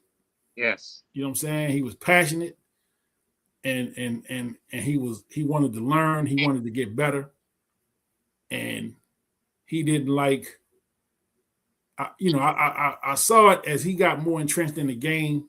He wanted to be there more. He wanted to play more, and I could see at a point, man, where losing was really taking a toll on him. You know what I mean? Because he was giving you everything he had in these games. And it's like, well, Coach, I'm doing everything I can do. And we not winning, you know. And part of that played into my decision when, you know, and again, it wasn't my decision to make. But like you said, I could have been selfish and not said nothing. When there were opportunities for him to go other places, I could have just kept it to myself. I'm like, nah, we're gonna keep him in house. But I said, if I keep him here, he's not gonna grow. That was the main thing I saw, that, you know, and if I could have got other kids at his level to come with us, that may have changed my thinking. And you know what, man, I'm gonna push back on you on this one. I'm gonna push back a little bit, because he was growing. He was growing with you. Yeah. He was absolutely growing with you, but you knew that it was a more growth if he went somewhere else. And just to let y'all know that the respect that's Terry Nolan Jr., the ball player. There's Terry Nolan Sr., the dad. The respect that both of them had for Coach Kenny, it was off the charts. Mm-hmm. And it was no move that they were going to make without reaching out to Coach Kenny to run it past him. And they were 100% locked in with Coach Kenny, and they would have continued to play with him and not even touch. We had these AAU teams, they were coming after Terry because they saw talent. And like I say, man, if you've ever been around Coach Kenny and you've ever rubbed shoulders with him, and you already know he's gonna make the best decision. He's gonna make the right decision. There's no selfishness involved. And in fact, once he made the decision, and Coach Kenny had connections with a lot of different coaches, and he wound up linking up with Walter P. Scott, coach. Coach Gerald. Coach Gerald. He linked up with Gerald, and they had the discussions and everything. And I just let you know, even when Terry went and played for them, there was always an open door, and he kept continuously coming back and still balling with Coach Kenny. Yeah. You know, when he had the opportunity, man, because the love is there, the bond is there. And even when the man went out and was over at George Washington playing ball, and where you go after George Washington, he went to Bradley over there. He played overseas. He come back overseas, and that connection has always been there, and the connection is still there today. As he mentioned, he's been on the show a couple of times. Yeah, y'all need to go back and look at some of them shows that Terry was on. Great episodes of the Sports Mix. Yeah. Then Terry, he played at Towson as well. He finished up at Towson. Yes, he did. Yeah, finished up at Towson. And you know, I got to see him play everywhere except Bradley. I couldn't make that trip. Landing crazy. And then Brad, he was at Bradley during the COVID years. Yeah. So, you know, he playing at Bradley in the gym with about 15 people in there. You know, that's when nobody was even coming to the games. Yeah. I remember seeing some of that. Yeah. Yeah. They had that little problem out there with Bradley. Yeah. That didn't sit too well with him either. Yeah. You know, and then we ain't gonna rehash that. No, man. You know, but yeah, man, just proud of him, man. Again, you know, Terry, man, Hall of Fame. Yeah. And again, man, his career at Mount Carmel, you know, there was a lot of winning going on when he was there. Absolutely. You know, a lot of winning. He played varsity 3 years. And I know his sophomore year, they probably was the best team all around. They got to be number one in the area. Great team. They was number one team in the area for a while. They were. And they lost. I remember they lost in I don't know if it was the BCL or the MIAA championship. I went to the game. They lost to Calvert Hall. And but it was nip tuck, man. You know what I'm saying? And I think you was at the game when they played up Mount Carmel, right? Yeah. So we saw him beat Calvert Hall at Mount Carmel. Yeah, up there. And that was a hell of a game. That was a hell of a game. Hell of a game, man. It was. You know. Was you up there when they played John Carroll? Nah, I missed that one. That one? That was a hell of a game. See, probation restrict kept me from going to Bradley.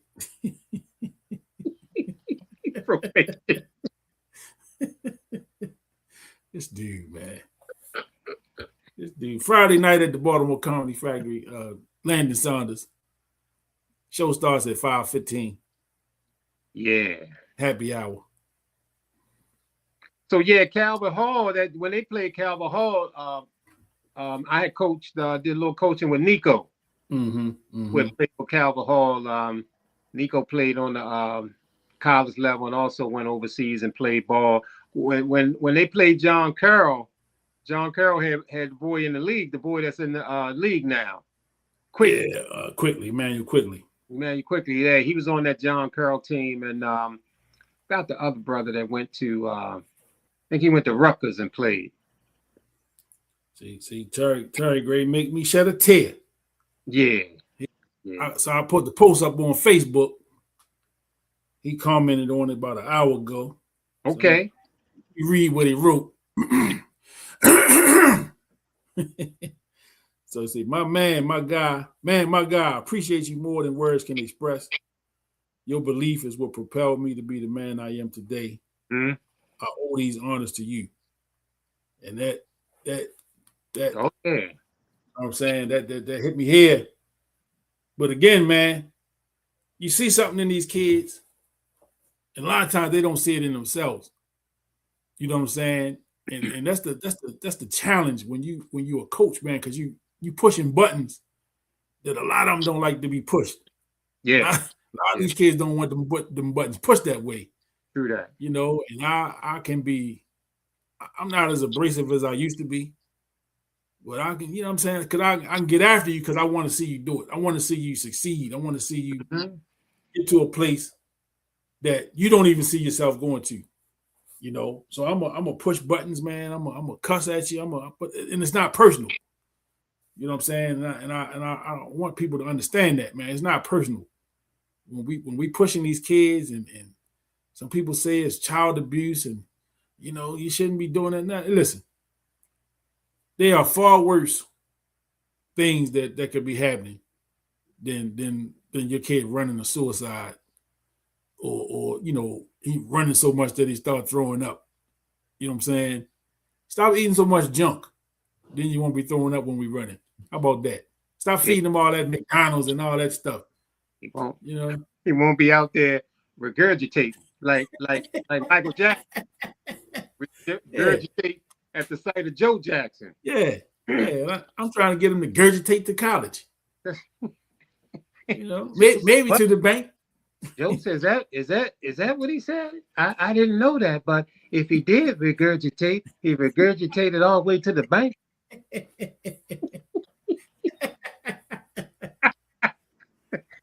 Stop giving Joe Jackson such a hard. Well, I don't even want to go in the movie, Michael, but I had a problem with that.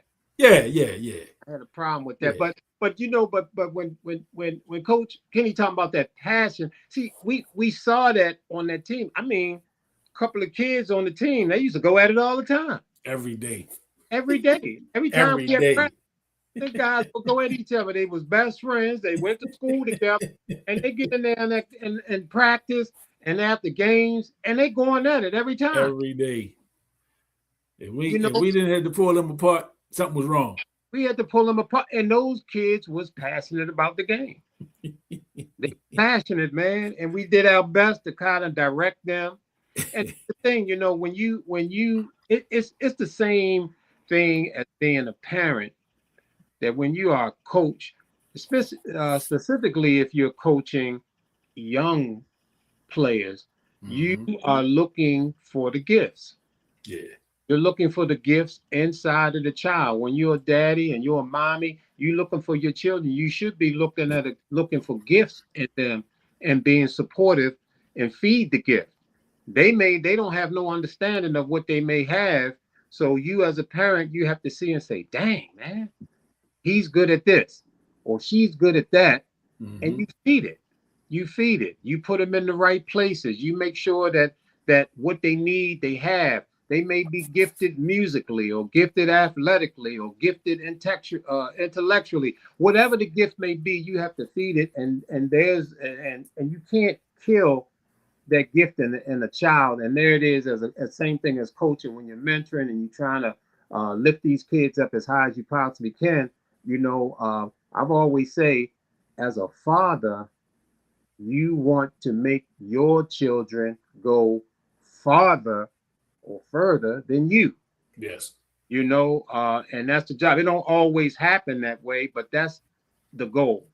And when we look at a guy like Terry, he's a great example of one of those kids who really reached high and made us proud. And bringing him back, he's coaching again up at Rosedale Baptist. Just a really good dude, man. Smart, just a real good dude, man, all the way around. Yeah. So and he's still young. He's still young, man. He's still hooping. So he stepped down from coaching. Oh, he did. He stepped down. He stepped down from coaching. So he's free agent right now on the coaching. Yeah. Okay. Okay. So, he's still playing a little bit. So yeah, good. I went and checked him out a couple weeks ago. Yeah. With the Baltimore semi-pro team. I can't think of it. The Baltimore Rhythm. Baltimore Rhythm. So they play their home games up at Goucher College. I don't know how many games they got left, but you get an opportunity to go up to Goucher College. Check them out, the Baltimore Rhythm. I know they got a Instagram page, and you probably can Google them, the Baltimore Rhythm. Who did they play when you went up there? They played the DC team. That was Derek Lewis that he's affiliated with, right? Yeah, but he wasn't there. I was looking for Coach Derek. Okay. I was looking for Derek Lewis. Former Maryland player, Derek Lewis. Maryland player. Contributed to the sports mix. Absolutely. Pittsburgh Steelers fan, Yeah. We still love you, Derek. Yeah, we still love you, but Yeah. Black and yellow, man. I don't know. Those are some powerful words, Dean. Did you hear that from Dog?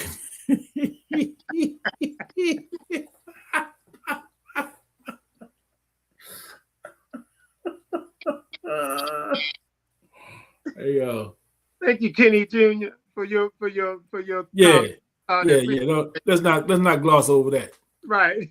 The comedian comes in.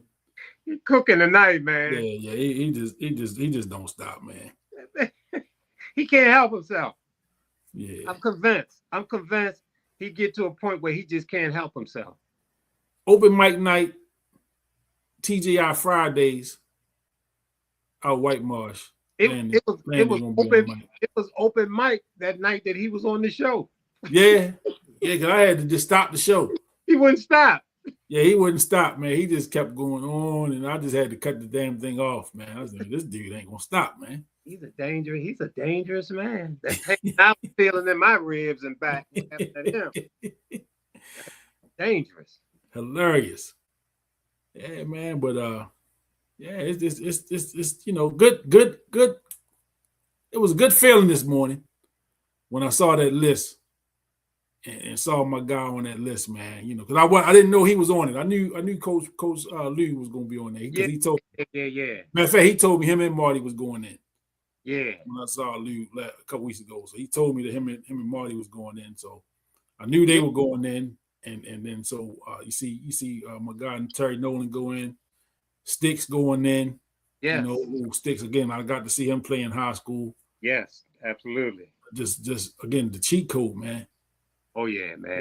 That kid was unreal, man. And then, you know, when you get an opportunity, and I always encourage people to go and watch high school basketball, watch high school football, you know, go see some of these kids, man. Because that's one of the things I know, man, you talked about some of the kids we missed.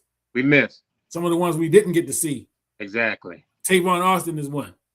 We talk about that all the time. All the time, man. We never got an opportunity to go see him when he was down at Dunbar.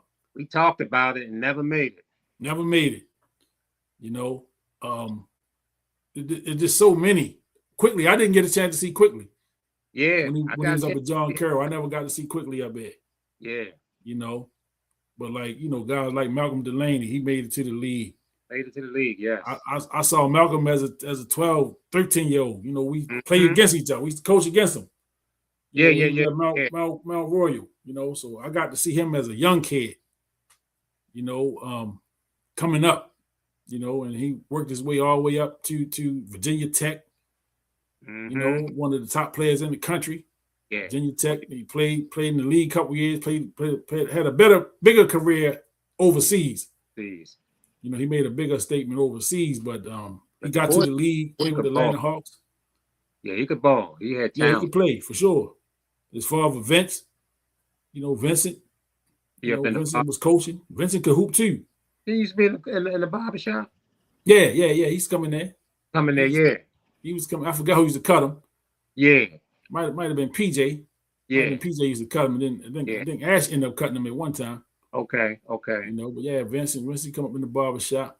Was Sticks a lottery pick? I think he was. Yeah. I think he was, yep. I think he was because he was tough down Maryland. He was tough, man. He wasn't Joe Smith tough. Well, but he was tough. Ain't too many people. Joe Smith wound up being the number 1 overall pick. Yeah. So ain't too many people. Yeah. Joe Smith tough, but he's tough though. Sticks was tough. Sticks was tough, man. No, he wasn't Joe Smith tough. Sticks was tough. Yeah, he was tough, man. And he had his guy up there balling with him. Who's damn, what is his name? Yeah, from Mount St. Joe. Yeah, he played with him. I just seen a video of him. He playing overseas somewhere. He's overseas, yeah. I just seen a video of him like last week. And I don't know he was tough too. I can't think his name. I can't think his name. I can't remember his name, but I'm gonna tell you. Around 6'5". Yeah. When he was 12, right? I was on my, you know, just kind of going around watching games. That's when I had Terry and them at that time. And I was trying to find some ball players. Yeah. You know, to come over there with Terry. And I went to a game and I seen that kid, man. I never forgot his face. Because he stood out. He stood out to me that game. And the team that he was on, he was definitely the focal point of the team. It wasn't a real strong team, but he was the guy. Yeah. And I said, man, if I can get a hold of this, you know what I'm saying? Him and Terry together with, and got Chauncey and all them. Yeah. That can see, and you know, when you add some talent, that way you can kind of take a little pressure off some of them other kids, and they can kind of fit into a role. Yeah. Without that pressure on them. Yes. You know, but this kid, man, he was one that I definitely wish I could have got my hands on. Morrell. What was his name? His last name was Morrell, wasn't it? Damn, I can't remember, man. I'm looking right at his face. Yeah, Morrell. I'm gonna have to pull him up. Iman Shumpert just said Malcolm. Yeah, I saw that. I saw what Sharper said. Malcolm Delaney was a tough check for him. Yeah, I did see that. I definitely saw that. So yeah, let me see. Probably would be in the Baltimore County Hall of Fame if it wasn't for your Hickey stand. Man, I tell you, boy, this dude, man. This dude, man. This dude just don't stop, man. So the Spurs up pretty big on Minnesota in the fourth quarter. Yeah, I expected that today. 102-86. It's about 7 minutes, about 7.5 minutes left in the game. So I mean it's not over, but it's getting there. It's over. Getting there. I'm gonna have to pull this kid up, man. His name was Morrell. Last name Morrell. I think. I ain't got my computer with me today. I left it. I'm trying to think, man. But he played on that team with Sticks, and I was up there to see them play Mount Carmel. They had another kid on the team too, man. On that Mount St. Joe team that wound up playing Division I ball. Shooter. Daryl Morcell. Daryl Morcell. I said Morrell. Yeah, Morcell. There you go. Daryl Morcell. Yeah. Daryl Morcell. I saw him. I saw a highlight reel of him on Instagram, like maybe last week. Yeah. See, Wolves doing bad in video games and real life. Yeah, they ain't no good on 2K or what? Is that what I guess not. right. Yeah. Shout out to everybody checking in on YouTube. Appreciate y'all. Make sure you hit that subscribe button over there. Facebook, hit the share button. Share these videos out, man. Tell your friends. Tell a friend to tell a friend to tell a friend. Happy belated Mother's Day to all the mothers. Mm-hmm.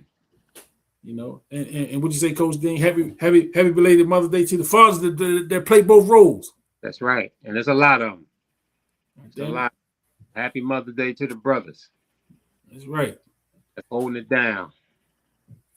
That's right. Stand up. That's right. At Mervo, Dean would dance for the cafeteria ladies for free cookies.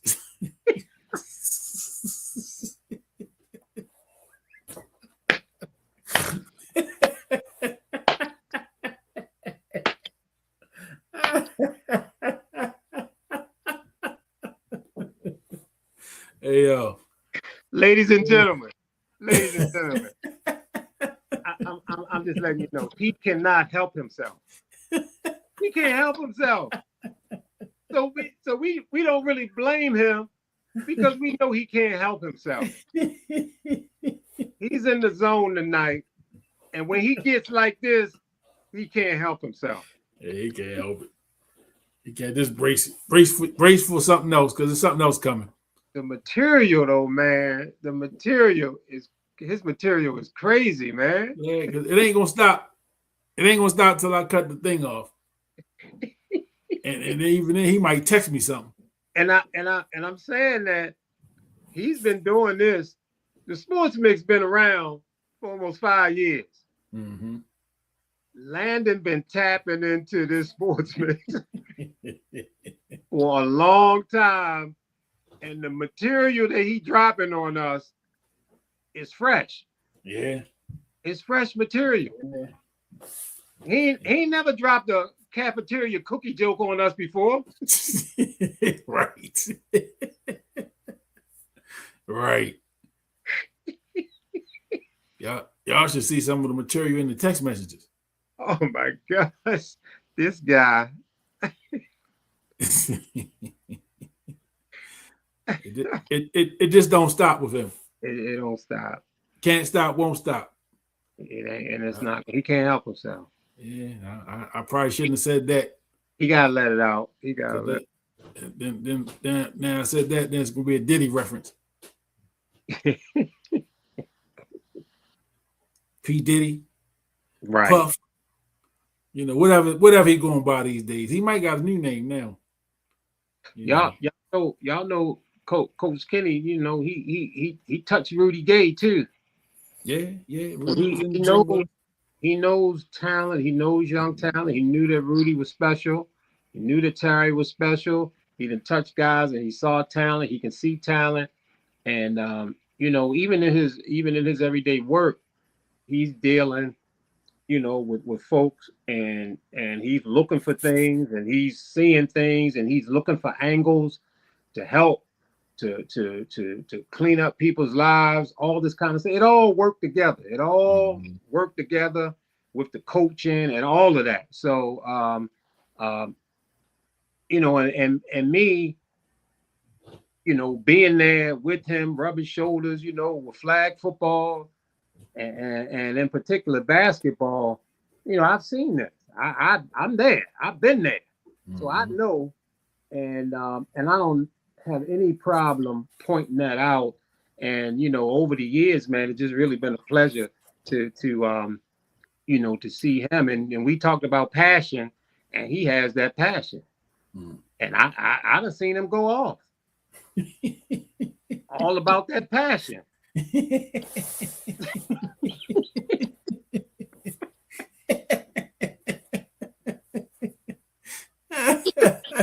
He talked about the P word, passion.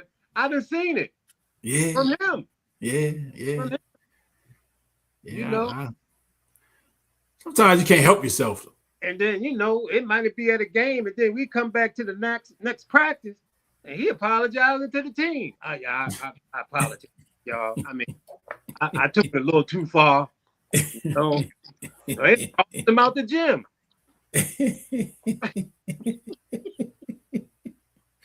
Yeah, that's happened.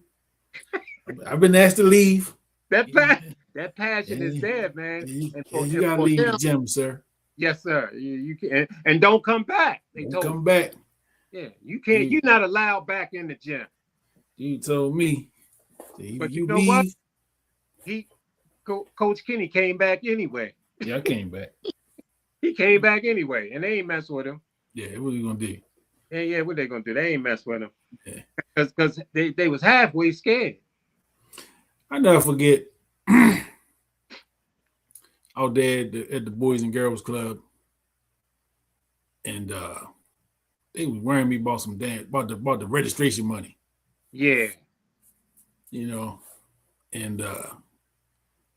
hey, the money is due. I said, didn't I tell y'all that the money is coming? Now, somebody was donating the money to us. Yeah. To pay for the. Was that the 15 and under we had? It was that summer. Okay. It was that summer. So because we had two teams out there. Yeah. So somebody was going to donate the money. No, you know what? Yeah, it was out there. It was out there because it was the same people. Yeah. They was at Stricker too, but it was same people. Same people. But they was hounding me about this money, and I'm telling them the money is coming. You know what I'm saying? And it wasn't like it was the end of the season, and we was ready to run off with the money. Like, yo, we here every week. The money is coming. I just got to catch up to the guy that's donating the money. All right. So when I'm telling them this, that both of them gave me that look. They're like that. Like, yeah, he bullshitting. Yeah. Oh yeah. But I caught it. And man, I went off on their ass, man. What does it look for? You know what I'm saying? Didn't I say I was gonna have the money? Yeah. Well, wait a minute. There ain't no wait a minute now. Right. I remember. Yeah, don't try to soften it up now, because y'all looked at me like I was lying to you. Yeah, they tried to soften it up after the fact. Yeah, I don't hear that. It was too late. Yeah, because the look said it all. You ain't had to say nothing. I know what that look was. Shout out to the spirits, to the sports mix crew. Mobsters don't prosper.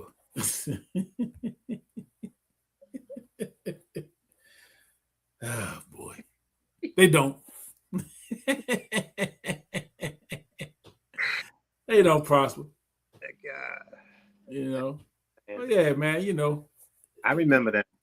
Yeah, so man, we had some. Yeah. Passion come. You.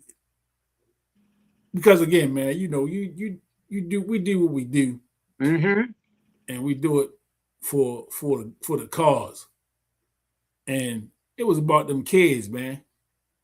And one thing that I so when I first started going up James McHenry, right? You know, I didn't know a lot of people over there. I came in there and introduced myself, and I got to know a couple people up there. Then one year, my son Karan played up there in the in-house league. That was right before I started my little situation. But I could look around and say, man, they got some talent in here. Yeah. So I would ask them kids, I said, man, do y'all play anywhere else? Nah, this is it. You know, we just play down here. So I said, you know, man, I gotta get these kids and get them out of this gym. You know, get them and expose them to some basketball. You know what I'm saying? And expose them to something outside of the neighborhood. And I handpicked the crew. You know, the kids that you saw when I handpicked them because it was probably about 40, 50 kids in that gym. Yeah. Any given day. And I handpicked the ones I want. You know what I'm saying? They had to be under, because I wanted to start 10 and then go up. So I wanted anything under 10. And I handpicked them, man, you know, and then the ones that you saw, and the ones you ended up meeting was the ones that stuck. Yeah. There were a few more kids that ended up not coming back. They came a couple of times and didn't come back. And we was in there practicing every Friday, and we ain't even had no game set up. We wasn't in no league or nothing. We were just practicing. And I was hoping to find something. You know what I'm saying? And like I say, the way that the league, the first league came about, we have it practice every Friday. And I'm telling them, yeah, we're gonna have a game. I ain't had nothing set up. Yeah. That just kept them coming. And your son, Romero was playing. I think we went up Carver. I think they was playing up Carver or something. And I came up there to check the games out, and we seen Big Anthony up there. Yeah. He was saying, man, they got a spot for 10s. You got some 10s? I said, yeah. And the spot was up Stricker. He said, give me your number. That was on a Saturday. He called me Sunday, said, you got a game Saturday at 1 o'clock. I said, what? Yeah. Yeah, Saturday at whatever time it was. And man, you know, me and Dean pulled it together, man. I had about 5 or 6 kids. Dean, what you put about 5 or 6? And right. That was it, man. We ain't had no uniforms. No, I had some old jerseys. Yeah. I threw them old raggedy jerseys on them. Some old BNBLs or something. We had something. Some those shirts they threw on. It was your teams played in over 20 leagues and never paid league fees or official fees. But the coaches was always dressed fresh.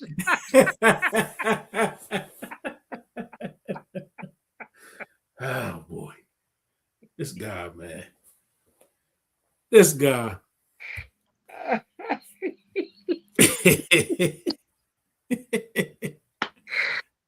But oh man, that was how it came together. That's how it came together. You know, I think the first game we played, they hadn't even practiced together. No, they didn't even know each other. They didn't know each other. They was meeting each other at the game on the court. I was over at Rosedale. Kenny was down James McHenry.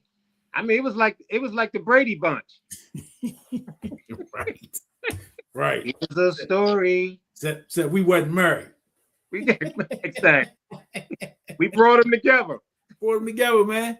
Brought them together. And it's a movie coming out about that. We writing it now. Writing it now. Oh yeah, we writing that book now, that story now, man. That again, man, the way that thing came together, you know, and again, and Terry wasn't a part of that first group. Right. Terry was not there them first couple games. He wasn't, he came after we had got into the flow of it. You know what I'm saying? We had played for a couple of weeks. And I never forget, he came to the game before we let him play. Yeah, he sat and watched. He sat and watched. He had his shorts on. He had his sneakers. He sat over there with my sister. He came with Darian, my nephew, in there. He came. He sat over there, and I remember I told you, I said, "That's the kid I was telling you about." There you go. He said, "There you go, right him. there." I said, "Okay." And I told my sister, I said, he gonna be with y'all next week. and bring them next week. Bring them. You know, and you know, sight unseen. You hadn't seen him play until that next week. And I saw what I saw. And he didn't start the game. But once he got in there, the very first time he touched the ball, I just remember looking, turned and looked at Dean, and Dean looked at me. We looked at each other. Kind of nodded and said, "I told you." Hey, that's what he said. Told you. But it wasn't even that. It was the look the other kids had. Oh yeah, man. That was the look from the other kids was like, oh yeah, oh, he can play. And you know, and even when those kids looked at him, you never really saw the full gravity of it until Terry left the team. Yeah. When he left that team, them kids, man. Yeah, it was different. It was different, man. It was different. But not before he even left the team. Mm-hmm. If the game started at 4:00 and he was and at 3:55 we in the layup line and he not there, them kids be looking over that door. They ain't even worrying about layups. They looking at the door. They on that door. And somebody is always gonna walk over to me like, "Coach, is Terry coming?" Right. Get back in the line. Get back in the line. You hollering at him. Stop looking at the damn door. Worry about is he coming? We gonna have to play with him without him. Exactly. But man, that's how important he was. Yeah. You know, and we was looking at the door too. Absolutely. You know? And I'm texting my sister. Hey, where y'all at? Hey, what's going on? Right. Terry coming. Yeah. But man, I mean, to have the impact that he had at such a young age, right? Mm-hmm. And my coaching, in my years coaching, right? I've had the privilege to have a couple players that just had that kind of impact. You know what I'm saying? It's a young man at St. Francis right now, Terrence Jones. Mm-hmm. I coached his father. He was another Terrence. He just had that kind of impact on the team, man. He was my point guard. Everything was under control when he was out there. He made it happen. You know what I'm saying? And the other kids fed off of that. You know, and again, man, it's a beautiful thing to see. You know, when you see that young talent kind of finding their way and they blossoming, if you will. You know, so man, just to be able to coach them guys, man. Man, y'all that's watching, man, y'all see these comments from this dude, Landon Saunders, man. This dude is a comedian, and I don't think he know that he's a comedian. This is just how he is in real life. 2 former felons changed their lives around coaching youth basketball. The Black Shadows make a heartwarming story.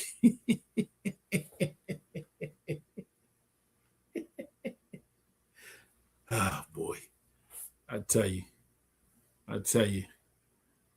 But everybody that's watching, you know, YouTube, Facebook, appreciate y'all. Man, I gotta get everybody in these comments. Make sure y'all sharing the videos out. Make sure you're hitting them like buttons, the love buttons. You know, hit some comments. Tell your friends to tune in. You know, tell your friends to hit the subscribe button. You know, it's a family affair here. And you know, and you know, one of the things, man, with your ability to really stay connected to those players, you know, I recall Coach Kenny. He's always been able to, you know, but I think the kid Terrence, he may have come back and spoke to the kids. Was it Terrence you brought back? I mean, you bring some of the some of your ex-players, they would come and even talk to the new kids that we would have. Even with the flag football, we brought the quarterback. He Lamar Jackson back then. So what I did when Terry So when Terry was 10, 11 years old, and remember I said earlier, you know, how silly he was. He was just playing all the time. And I reached out to Terrence Jones. He was in college at the time. And he played college ball at Texas A&M Corpus Christi. Mm-hmm. And I believe he did his graduate year at UAB, University of Alabama, Birmingham. I don't know which one he was at the time, but I reached out to him and I was telling him, I said, man, look, I got a youngin' man that got some talent. I don't want him to blow it. You know what I'm saying? So this is years ago. So, you know, he just replied back in the email or whatever, however I reached out to him. Might have been on Facebook or something. And he just wrote in there, man, about the work ethic and all of the hard work it takes to don't miss the opportunity. Yeah. And I pulled Terry aside in practice one day. I said, man, read this. And he read it. And I said, man, he talking to you. And I said, this is a kid I used to coach. He playing Division I college basketball right now. You got the same type of ability. You know what I'm saying? You have the same thing he had. At the same age. You got it. You know, I just don't want you to lose it. You know, I don't want you to lose that. So, you know, Terrence did that. He never physically was there, but he did, you know, he wrote the email. He wrote the email. Okay. I do remember. Yeah, he did that.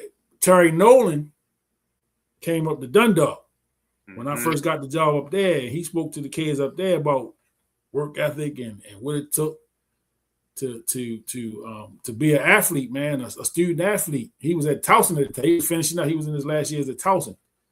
He just came back from Bradley. Did he practice with them? Yes. He practiced with them. Terry used to come up there when we had open gym. He used to come up there all the time and run. He in there dunking on them kids and all that stuff, man. Oh yeah. Yeah. Because now you know it was a couple kids that like because he was half speeding on them. Yeah. And you got a couple kids talking a little trash to him, boom, boom, boom, you know. He ain't he go to top, he ain't that good. Right. And then he had to take it up a notch or two on him. Show him, yeah. Just to show him. Yeah. Like, shorty, don't do that. Yeah, this game don't make me turn up on you. Right. You know what I'm saying? He turned up and he flushed on somebody and I was like, so somebody that pissed him off. Right. Yeah, he great. He got everybody's attention. You know what I'm saying? Because he wasn't even jumping like, you know, they probably didn't think he could jump like that. And he took off and boom that thing on somebody, man. And I said, God damn. Yeah. But that, you know. He had to go into the phone booth for a second. Yeah. Just give him a taste. Give him a taste. Yeah. Give him a taste. I don't know. I don't know if you saw this when you stepped off for a minute, but let me put this back on the screen just so you can read it.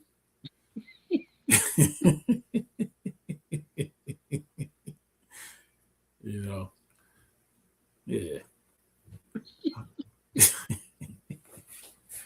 Yeah. That's your friend, man. Former classmate. Ain't that something? Ain't that something? Unreal, man. The Black Shadow.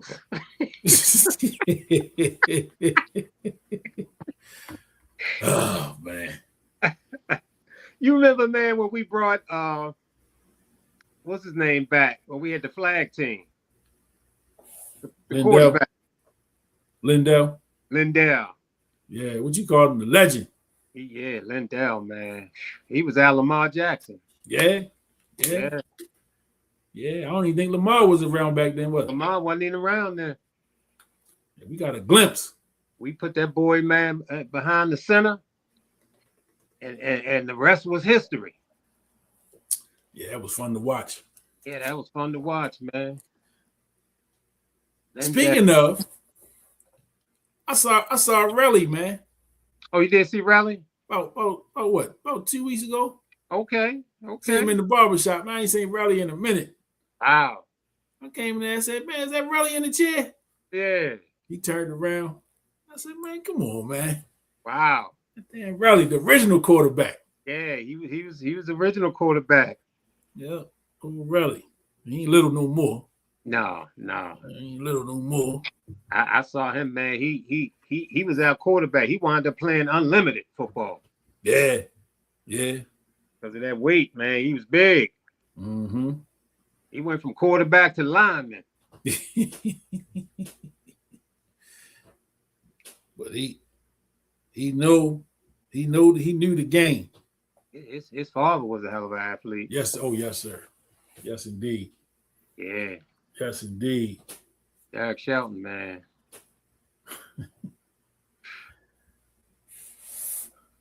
They called him Lightning up there at Morgan. See. Indeed. See. Relieved of your coach duties to say what the fuck? See. I gotta start screening his comments. You gotta start screening them. Man, is an entanglement. Let me go with this comment. Kenny was the lineman for them. Right. Kenny was on there blocking. He was on that team. He was blocking for Raleigh and Lindell. Right. That's all right. And what was our guy 90 left? 90 left, man. What was his name? Oh no, he wound up down Bowie playing football, right? I think he did. What was his name, Kenny? The scored all the touchdowns. Used to run that sweep. Goddamn, be out there taunting them kids, be looking back at them. I step.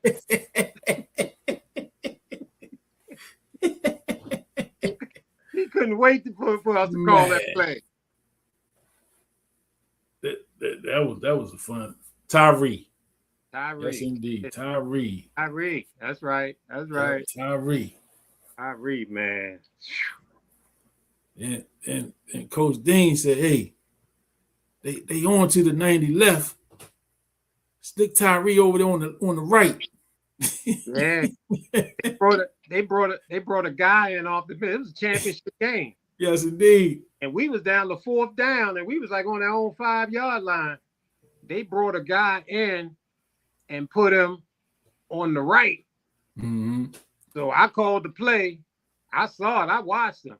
Matter of fact, the coaches rocked and the coaches was arguing a little bit out there on the field. And the guy was saying, no, put him on the inside. And Rock yelled at him and put the guy over there. I said, Tyree, you ain't going 90 right. You going 90 left this time. And he broke that thing open and got us a first down. Yeah. And it set up the play where Lamar ran it. Lindell. Lamar ran it about 70 yards for the touchdown. Him and Coach Dean. Right behind him. Him and Coach Dean. I ran the whole touchdown too. Tyree Johnson. See, him and Chauncey work together, huh? Okay. Small world. Wow. Small world. Was Chauncey on our team too, right? Flag. He came with the second wave. He came and played. He played with when Yokaran and Makaran played. Yeah. Played. Not with the first group. Right. Yeah, that's pretty much when Yeah. That was like a whole new group. Yeah, I would see of little kids. I would see Chauncey down at Chick Webb. He was playing for somebody else, basketball, mm-hmm. and every time he scored a bucket, he look over at me.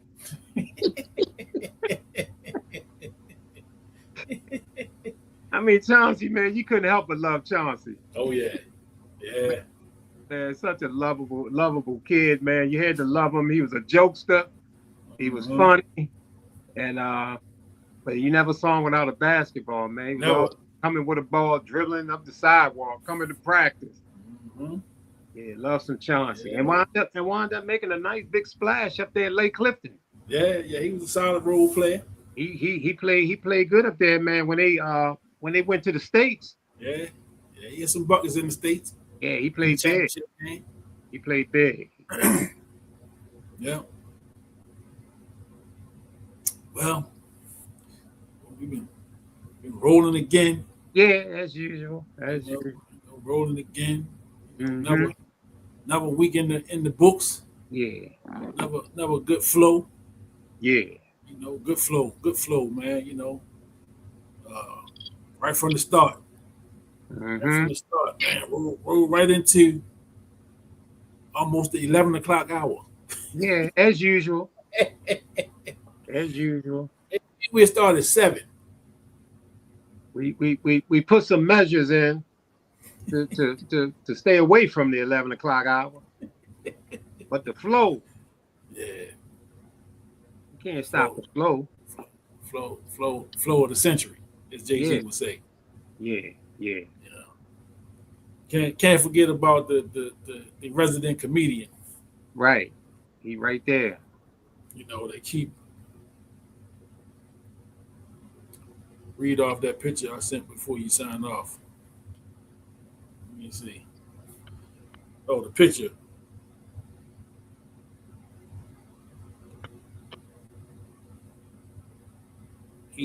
Kenny Wilkes is the defensive anchor. Player of the month, player of the week. I can't see. 7-time defensive player of the year. 8-time All-Star game. Two-time Kobe Bryant Trophy winner. This is Kenny Wilkes on Madden. I mean on 2K. On 2K. Yeah, on 2K. Ah, He's a hell of a ball player on 2K. okay. I commend you guys coaching youth athletics, knowing that any time you can be scooped up by the fans.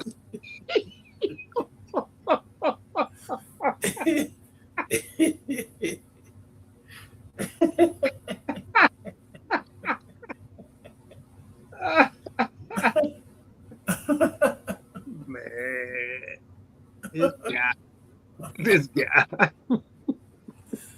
Oh boy. Hey, pay this dude no mind in the comments. Yeah. This, you know, pay this dude no mind. Yeah. What a guy. Yeah, but you know, shout out again to Lou Winston, Marty Johnson, Terry Nolan Jr., Baltimore Catholic League Hall of Famers. Yeah. The ceremony is in June. I forget the date, but it's in June. Sticks up in that group. Yeah, man, Sticks, yes.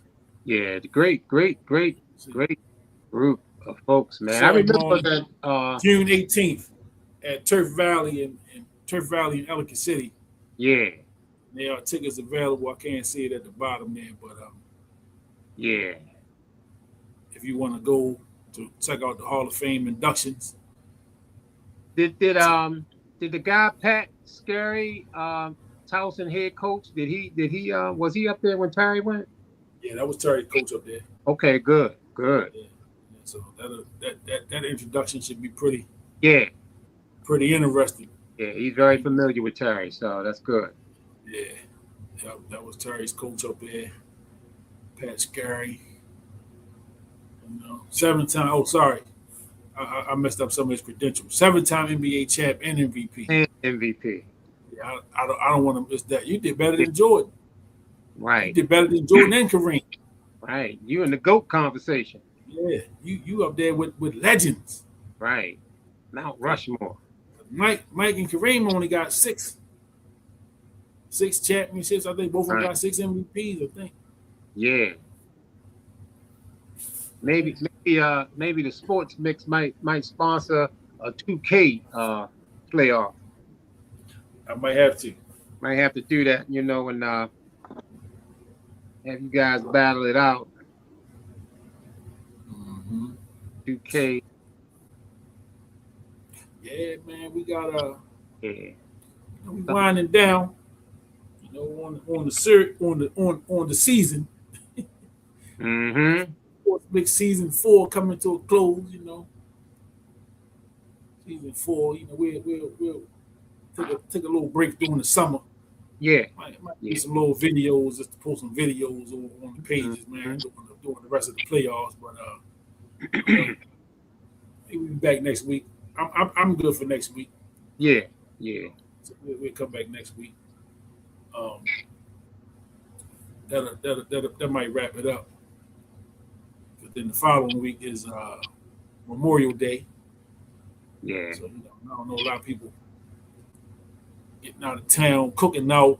I guess yeah, that's like the official start of summer for a lot of people. yeah. A lot going on.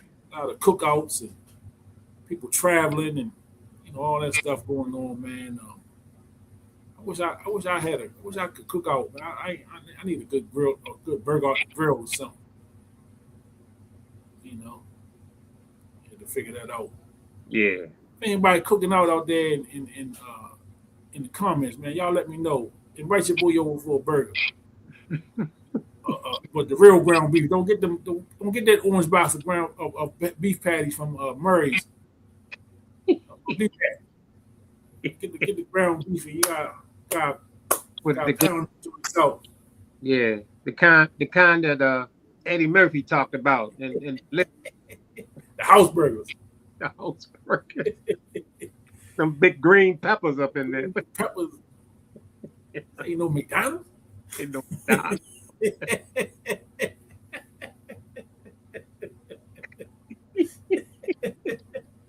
Ain't no McDonald's. I don't got no green peppers. Exactly. What do you say? You making? What do he say he was making? He made something. Damn, The what bread, did he say? the bread was getting messed up. Yeah. Greased burger, and he said something. This ain't about you making something. Yeah, he said you making something.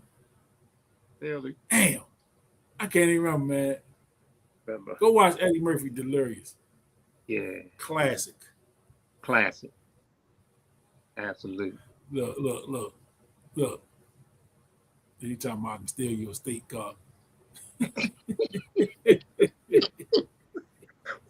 For your 2K price. Oh boy. I tell you, man, this dude, this dude just don't stop, man. He was on fire tonight. The only way to stop him is just to shut the show off. Yeah, man. I'm gonna just have to end the show. He was on fire tonight. Got something in the holster. He gonna fire that off. He might send me a text message to get it off. Yeah. But yeah, man, this was fun tonight. Yeah, we had a lot of fun. Everybody tuned in. Appreciate y'all. What I'm doing here. Okay, there we go. Yeah, everybody that tuned in, man, from Facebook, Instagram, TikTok. Oh, not TikTok. Facebook, Instagram, and YouTube. Appreciate y'all. Absolutely. If you're on YouTube, make sure y'all hit that subscribe button. Facebook, man, hit the like, comments, and shares. Join the Facebook, the Sports Mix group. And then there's the Big Kenny on Sports page. Follow all my stuff. Follow all my stuff, man. We're just trying to get somewhere. I don't know where I'm going. I'm trying to get somewhere. Yeah. Trying to get somewhere. Yeah. So, going into year 5. Going into year 5 Sports Mix, man. We've been doing this for a few years. Life is all about growth, and it's no different with the Sports Mix. It's about growth. That's it. That's it. We appreciate the comments. We appreciate you guys flowing with us. We love it, and we definitely love Landon, man. He's here with us all the time. Yeah, he like the unofficial member of the show. Yeah, he's part of this, man, and I know y'all laughing at his jokes. Yeah, we already know that. And the crazy time, because when he not here, it's kind of like, where you at? Exactly. Where you at? We be wondering. Yeah. Might have had company or something, It's been some shows where we done went through 85% of the show and no Landon, and then he come drop a bomb on us. Right. Atomic bomb at that. 15-20 minutes before the show's over. Yeah. Just killer. Yeah. Killer. Good guy, But, man. yeah, good dude. Well, I'm working, man. I'm working on expanding. You know, trying to figure out TikTok how to get over there, how to get this version over there, because I could actually go live on TikTok. I'm trying to get this portion of the show to simulcast over there too. So I'm working on it. I got some things in the mix. Just been thinking about some other things too I want to do with the show moving forward. This guy's got a lot of ideas cooking. With everything, man, start with the people. Like y'all like the flow, you like the show. Make sure y'all subscribing, and you wanna donate. The Cash App is available. You know what I'm saying? You want to make a donation, that would help with some equipment, lighting, cameras, and all that sort of thing. I like to, not that I like to, but I want to, start, getting out there and getting to some live events. I want to tell the truth in a humorous way. Yeah, you do a great job of that. Yeah, no doubt. Do a great job of that. Yeah, no question. That's the foundation of the great comedians. Yes. They joking and they making you laugh, but the foundation of their joke is truth. Truth. That's absolutely. And that's that's what makes Landon so funny. Yeah. Yeah. So about to wrap it on up. we didn't make it. It's after 11 o'clock. You know what I'm saying? But we overtime. But we ain't gonna make 3 hours this time. No. We ain't gonna get 3 hours. We're about 246, 247 now. Yeah. So we'll be off long before the 3 hour mark. But man, thank everybody for tuning in. If you hung in there with us all night, appreciate you. Again, hit that subscribe button. And we're always looking to improve, man. So if it's something you saw that you want to see us do better, something you want to see us do different, hit them comments, man. Let me know. Hit me inbox. We welcome ideas. For sure. For sure. So as we close this one out, happy belated Mother's Day once again to all the mothers. And to the fathers that did both roles. We ain't letting that slide. Yeah. We ain't letting that one slide. Yeah, we out, man. Y'all have a good day. Enjoy the rest of your week. Absolutely. Happy Wednesday. Happy Hump Day tomorrow. Happy Mother's Day to Catherine Jackson, the mama of Michael and Janet and the rest of the crew. Happy Mother's Day to Catherine. Special happy Mother's Day. I think she just turned 96 years old. That's a blessing. That's a blessing. 96. Yeah. Royalty. Royalty for sure. Royalty. For sure. All right, y'all. We out. Peace. And we getting there. And this